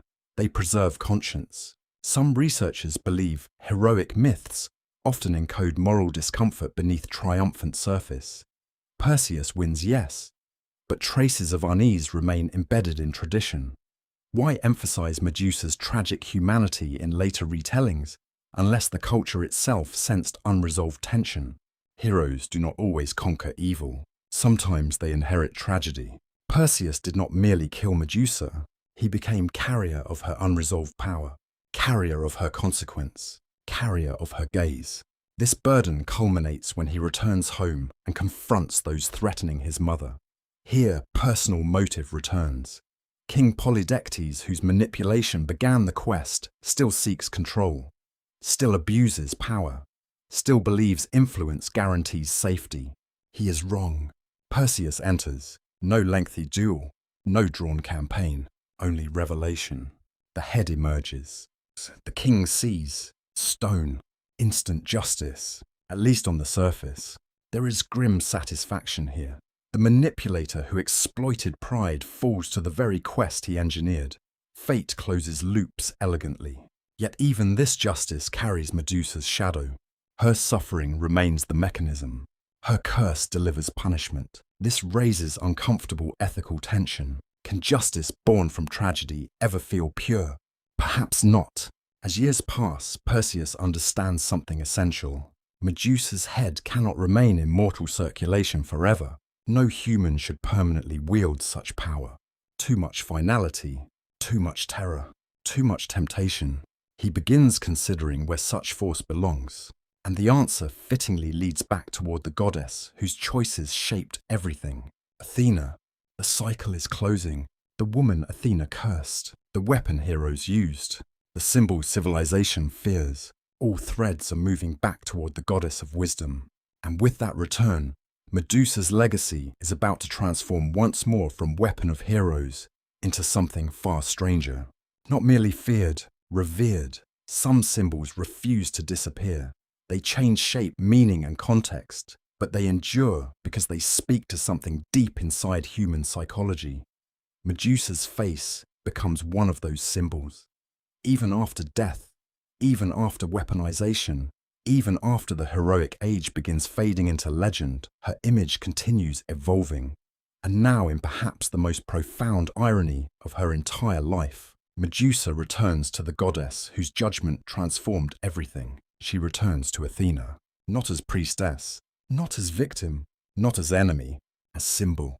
That transformation begins when Perseus fulfills what many traditions preserve as his final sacred obligation. After using Medusa's head to survive impossible trials, defeat tyrants, and protect loved ones, he no longer keeps it. He understands what few mortals fully grasp. Certain powers cannot remain in human hands. Absolute force corrupts even noble intentions. Eventually, he offers the severed head to Athena. This act carries immense symbolic weight. The hero returns power to the divine source from which destiny began. The cycle closes, yet closure does not bring simplicity, because Athena does something extraordinary. She does not bury the head. She does not destroy it. She does not hide it in sacred darkness. She displays it, prominently, upon the aegis, her sacred shield or breastplate. This single mythic decision transformed Medusa forever. You stand now in imagination before Athena in divine martial splendor. Bronze gleams like captured sunlight. Spear stands upright. Owl eyes watch from shadow. Sacred intelligence radiates through stillness, and at the center of her armor rests the face of Medusa. Snakes frozen in eternal motion, eyes wide, terrible, protective, alive through image. This is the Gorgonion, one of the most powerful symbols in Greek visual culture, and its existence raises an unavoidable question. Why would Athena wear Medusa? Why carry the face of the woman she cursed? Ancient sources offer no single answer. That silence invites interpretation, and interpretations reveal as much about human thought as about myth. The simplest explanation is functional. Medusa's head retains apotropaic power, the ability to repel evil through fear. Enemies who face Athena confront terror itself. The image becomes protective technology, fear defending order, terror preserving civilization, but symbolically something deeper may be happening. Athena incorporates what she once condemned. That is extraordinary. The goddess who punished Medusa now integrates her power into divine identity. Not destroys, integrates. This suggests at least one profound possibility. Athena recognized Medusa's power as too significant to erase. Perhaps curse was never merely destruction. Perhaps transformation created something sacred through horror. Some modern scholars interpret the Aegis as reconciliation through symbolism, not forgiveness exactly, not apology. Greek gods rarely offer emotional closure in human terms, but incorporation suggests acknowledgement. Medusa mattered. Her power mattered. Her image became indispensable. The woman cast out returns to the center of divine authority. That irony feels almost unbearable. She once begged Athena for protection. Now Athena wears her face as protection. The reversal is stunning and psychologically rich, because symbols often preserve unresolved guilt. Could Athena's carrying of Medusa reflect memory, responsibility, regret? Ancient myth does not say, yet silence leaves room for haunting questions. Did Athena ever reconsider? Did divine wisdom eventually perceive the human tragedy more fully? No surviving text answers, but the symbol keeps the question alive. That alone matters. As the Gorgonian spreads through artistic tradition, Medusa's appearance evolves. Early Greek depictions often emphasize grotesque features: bulging eyes, tusk-like teeth, protruding tongue. These images prioritize apotropaic fear. The goal is not realism. The goal is deterrence. Frighten evil. Repel danger. Over centuries, however, depictions change. Artists begin humanizing her again. Her face becomes more feminine, more sorrowful, more beautiful, still dangerous, but increasingly tragic. This evolution fascinates historians. Why soften the monster? Perhaps because cultural memory slowly remembered what myth had buried. She was once human. She was once beautiful. She was once wronged. Visual culture began reintroducing emotional complexity. The monster became mournful. Fear gained sadness. Terror gained humanity. This mirrors broader transformation in Medusa's legacy. She's no longer only object of horror. She becomes layered symbol, protection, boundary, warning, trauma, power, all at once. You begin noticing how strange this is. The very face people feared most becomes something they intentionally place near themselves, on temples, on shields, on armor, on sacred objects. Why keep terror close? Because humans understand something instinctively. What frightens can also protect. Masks across many ancient cultures work similarly. Terrifying faces ward off darker forces. Fear meets fear. Evil is repelled by something more dreadful. Medusa becomes perfect for this function. No demon wants her gaze. No curse survives her image. No arrogance escapes consequence. She protects because she embodies boundary. Do not cross. That message resonates deeply. The more you reflect, the clearer another truth becomes. Athena's shield does not erase Medusa. It immortalizes her, not just as object, as presence. Every battle Athena enters carries Medusa with her. Every invocation of divine strategy includes Gorgon power. Order now permanently contains terror. Wisdom permanently contains trauma. Civilization permanently contains shadow. This may be the deepest symbolic reading. Athena and Medusa are not opposites anymore. They become inseparable. Discipline and instinct, reason and rage, control and primal defense. The integration feels psychologically profound. Human maturity often requires similar integration. Pure rationality without emotional force becomes brittle. Pure rage without structure becomes chaos. Survival sometimes requires both. Athena's Aegis visually encodes this union. Mind wearing terror, wisdom armed with pain. The cursed made sacred. Yet despite symbolic elevation, tragedy remains. Symbolic immortality does not restore lived life. Medusa the woman never returned. She never received ordinary justice. No apology undid suffering. This tension keeps her myth emotionally alive. Great myths endure because they resist clean resolution. Medusa's story refuses comfort, and perhaps that is why it remains so powerful. One night in a later temple tradition, a priest reportedly described the Gorgoneon with haunting words. Look long enough, and terror becomes sorrow. Historians debate whether the saying is authentic, but its emotional truth feels undeniable. Look briefly and you see monster. Look longer and you see grief. That may be Medusa's greatest transformation, not from woman to monster, but from monster to revelation. The shield ensures no one forgets her face. Even those who misunderstand her still carry her image forward. And as centuries pass, Medusa's power expands beyond mythic heroes and gods into ordinary human life. Soon, common people, not kings, not heroes, not Olympians, will begin invoking her protection. They will carve her above doorways, paint her onto pottery, place her near cradles and thresholds. The feared monster will become guardian of homes. Medusa's legacy is evolving once again, no longer merely weapon, no longer only divine symbol. She is becoming something almost no one could have predicted, a protector. Once a symbol enters ordinary life, it changes forever. Symbols used only by gods remain distant, majestic, abstract. Symbols embraced by common people become intimate. They enter homes, rituals, daily fears, private prayers. That is what happens to Medusa now. Her image leaves heroic legend and divine armor and descends into the human world. This transformation may be the most surprising chapter of her legacy. The woman feared as monster becomes protector of the vulnerable, not despite her terrifying face, because of it. Across ancient Greece, the Gorgoneon begins appearing everywhere, carved into temple pediments, painted onto pottery, hammered into bronze shields, pressed into coins, placed above doorways, hidden near thresholds, suspended in workshops and storerooms.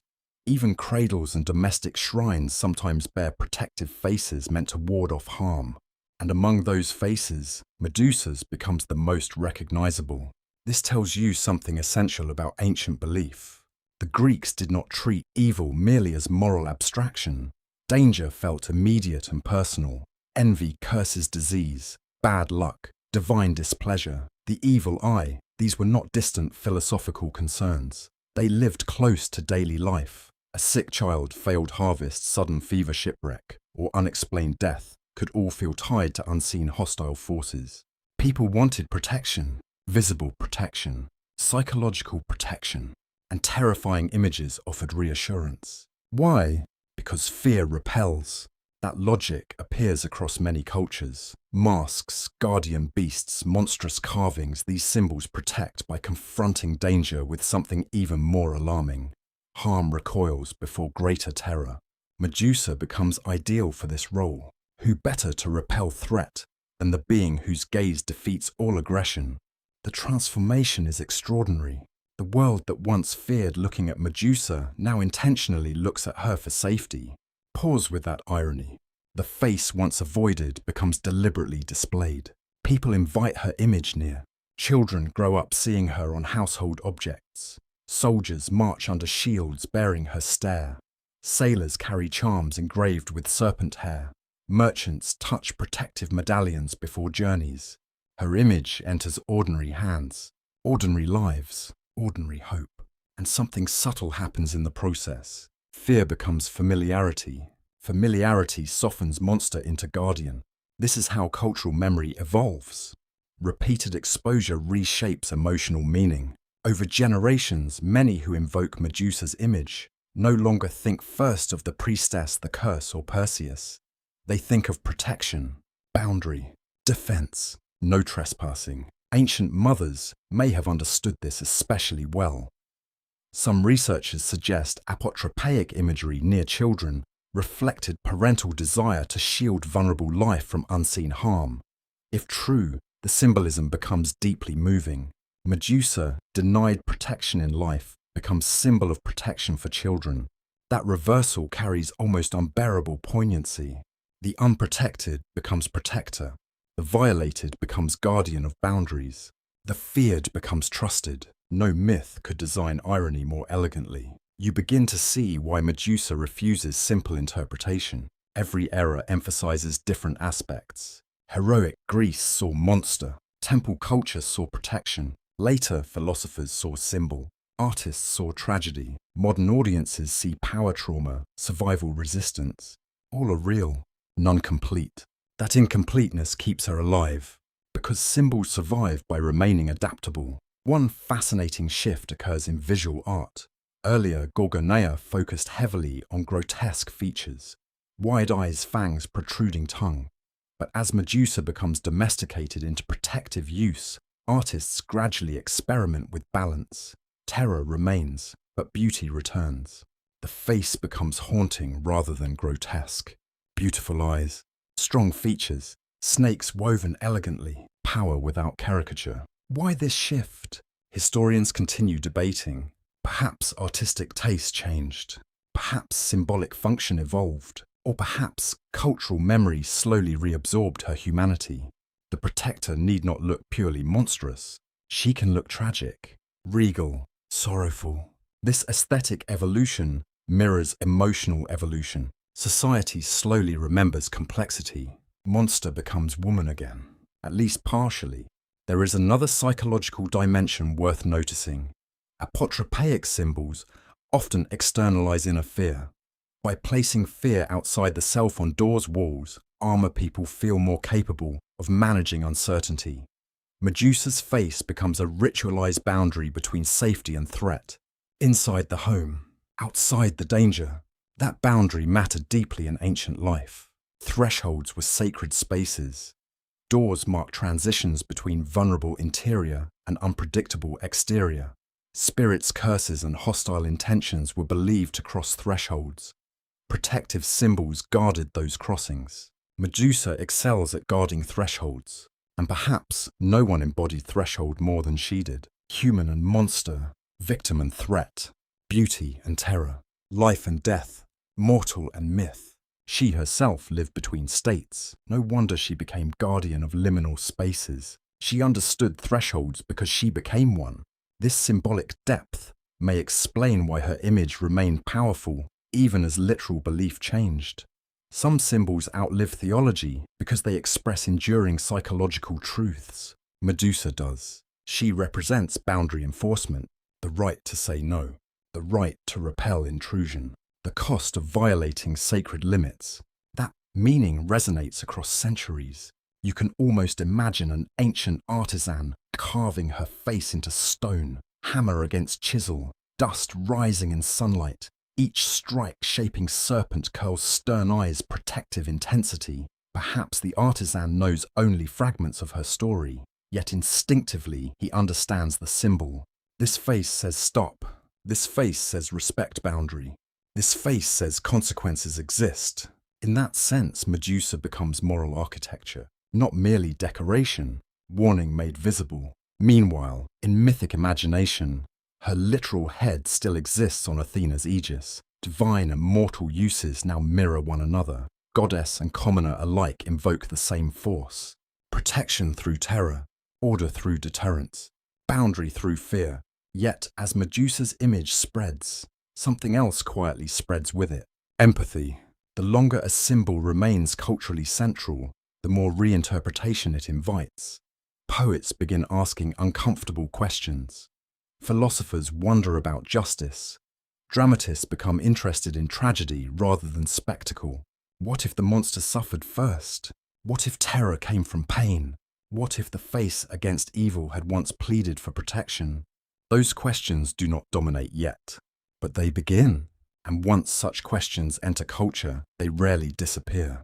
This prepares the next transformation in her legacy. Not visual, not religious, interpretive. Centuries later, artists, scholars, and storytellers will revisit Medusa with radically different eyes.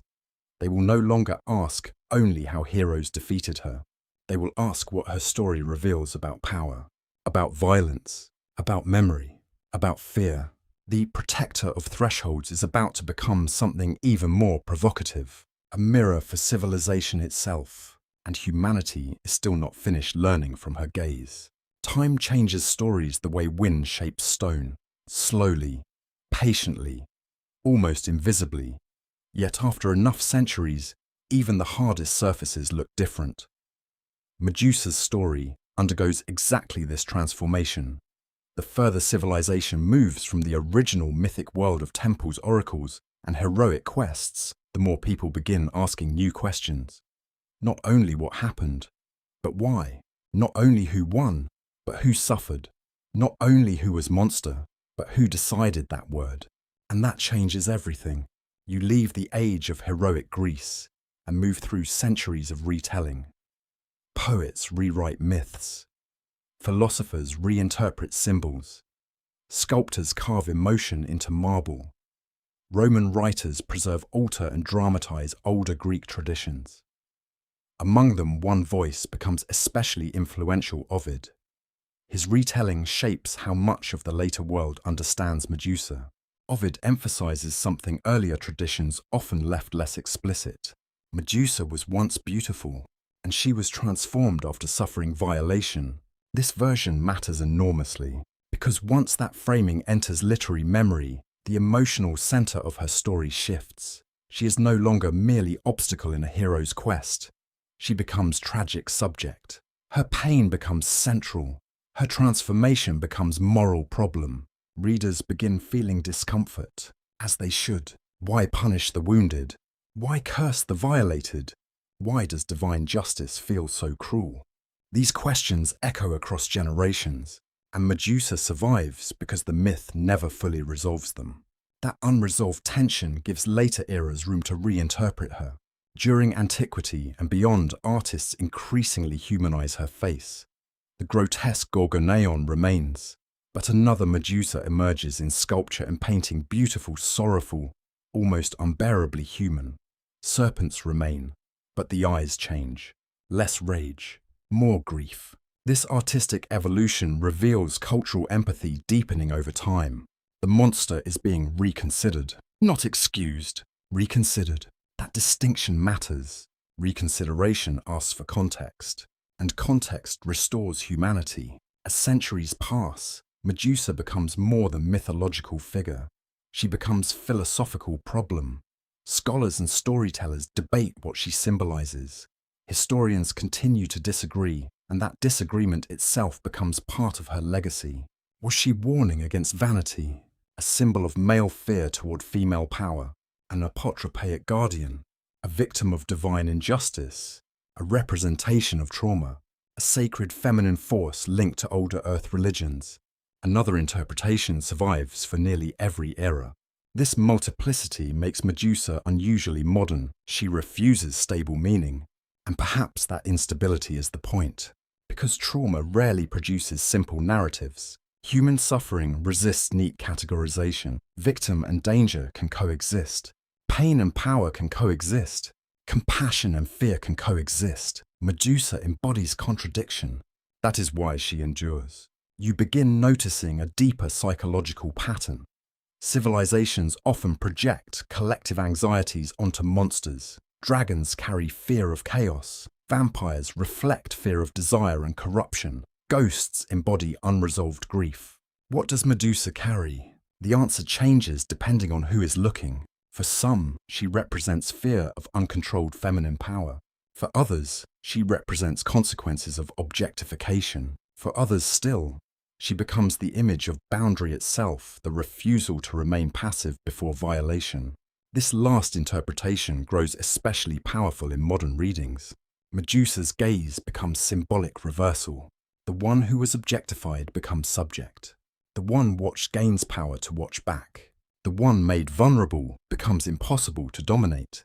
That transformation unsettles cultural hierarchies, and what unsettles tends to endure. Some modern scholars describe Medusa as a mirror of social conscience. This idea feels deeply aligned with everything you have witnessed. A mirror does not create ugliness. It reveals what stands before it. If someone approaches Medusa with violence, greed, domination, or entitlement, what returns is not arbitrary punishment. It is exposure, consequences, self-confrontation. In that sense, her petrifying gaze becomes metaphorically brilliant. To be turned into stone is to become fixed at the moment truth becomes undeniable. No movement, no denial, no escape, only confrontation.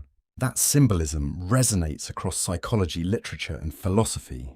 And still beneath all interpretation, one truth remains heartbreakingly simple. Medusa was lonely. It is easy, especially in intellectual analysis, to lose the human center of the story.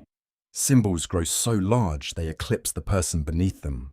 Yet if you return to the emotional core, Medusa's life still aches with recognizable human pain. She wanted belonging. She wanted safety. She wanted meaning beyond appearance. She wanted to be seen truthfully. These desires never changed. Only the world around them did. That may be why audiences continue returning to her. Under all mythology, Medusa expresses deeply human fear. What if suffering changes how the world sees you forever? What if people remember only your defense, not your wound? What if survival itself makes others call you dangerous? These questions reach far beyond myth. They touch ordinary life, and perhaps that explains why Medusa remains alive in modern imagination, while countless other mythic monsters fade into niche memory. She feels personal, recognizable, painfully relevant. Artists continue painting her. Writers keep reimagining her. Filmmakers reshape her. Psychologists reference her. Activists invoke her. Fashion adopts her image. Philosophers analyze her symbolism. Every generation finds something new in her face. Very few mythological figures sustain that range. Medusa does, because she is not finished. Great myths never truly end. They keep speaking because human problems remain unresolved. Power still harms. Beauty is still objectified. Trauma still reshapes identity. Society still struggles to distinguish victim from threat. Medusa's story remains relevant because the underlying human tensions remain. And yet, after all the scholarship, reinterpretation, debate, and symbolism, one final question still survives. Perhaps the oldest question, perhaps the most important. Who was Medusa truly? Monster, victim, protector, mirror, survivor. The honest answer may be unsatisfying. All of them, and more. Human beings often demand singular labels because labels reduce cognitive discomfort. But Medusa resists reduction. She refuses singular identity. She forces complexity. That may be her final lesson. Some lives cannot be understood through simple categories. The closer you look, the more complicated truth becomes. And now only one final section remains. The fires are burning low. The sea has grown quiet. The night deepens toward reflection. Soon, you will return to where this journey began, not with certainty, but with mystery. Because Medusa's final legacy may not lie in answers. It may lie in the questions her gaze leaves behind. The night has grown very quiet now. The sacred fires burn low. Oil lamps flicker softly against stone. Somewhere far away, waves continue meeting shore with patient rhythm, just as they did before Medusa was born, and just as they will long after every story about gods and monsters has been retold again. You have walked with her through beauty, devotion, violation, rage, exile, power, death, and memory, and now at the end, only one mystery remains. Who was Medusa? You might expect a final answer. Myth rarely gives one. Instead, it offers reflection. And perhaps that is fitting, because Medusa's story was always about reflection, mirrors, gaze, sight, recognition, the power of being seen, and the danger of being reduced. If you listen closely beneath all the mythic noise, beneath the clashing gods, heroic quests, temple curses, and monstrous legends, you can still hear something quiet. A human voice, a young woman standing beneath moonlight by the sea. A priestess seeking sanctuary, a soul asking to be understood. That voice was nearly buried beneath centuries of fear, but never fully lost. That may be why her story survived when countless others faded into obscurity. Medusa is not remembered merely because she frightened people. Many monsters frightened the ancient world. Most became footnotes. Medusa endured because she disturbed certainty. She forces you to ask uncomfortable questions. What makes a monster? Birth, choice, suffering, power, or perhaps something more unsettling. Perhaps monsters are sometimes created when pain becomes too unbearable to remain gentle. That possibility changes how you look at her, and perhaps how you look at others. You remember her as a girl first before snakes, before stone, before terror. Wind moving through long hair, salt on skin, moonlight on water. Beauty that drew eyes wherever she walked, yet even then danger had already begun. Not because beauty is evil, because beauty in a world shaped by hunger often becomes burden. Then came sanctuary, marble temples, sacred fire, discipline, hope. She tried to build identity beyond appearance. She sought purpose deeper than admiration. She reached toward wisdom. That matters. Medusa did not move toward darkness willingly. She moved toward protection. And protection failed. That failure sits at the emotional center of everything. Not simply violence. Betrayed trust. Broken sanctuary. Abandoned faith. For many listeners, that is the wound that lingers longest. Because it feels painfully human. We all build sanctuaries, places, beliefs, relationships, identities, and sometimes what we trust most fails us.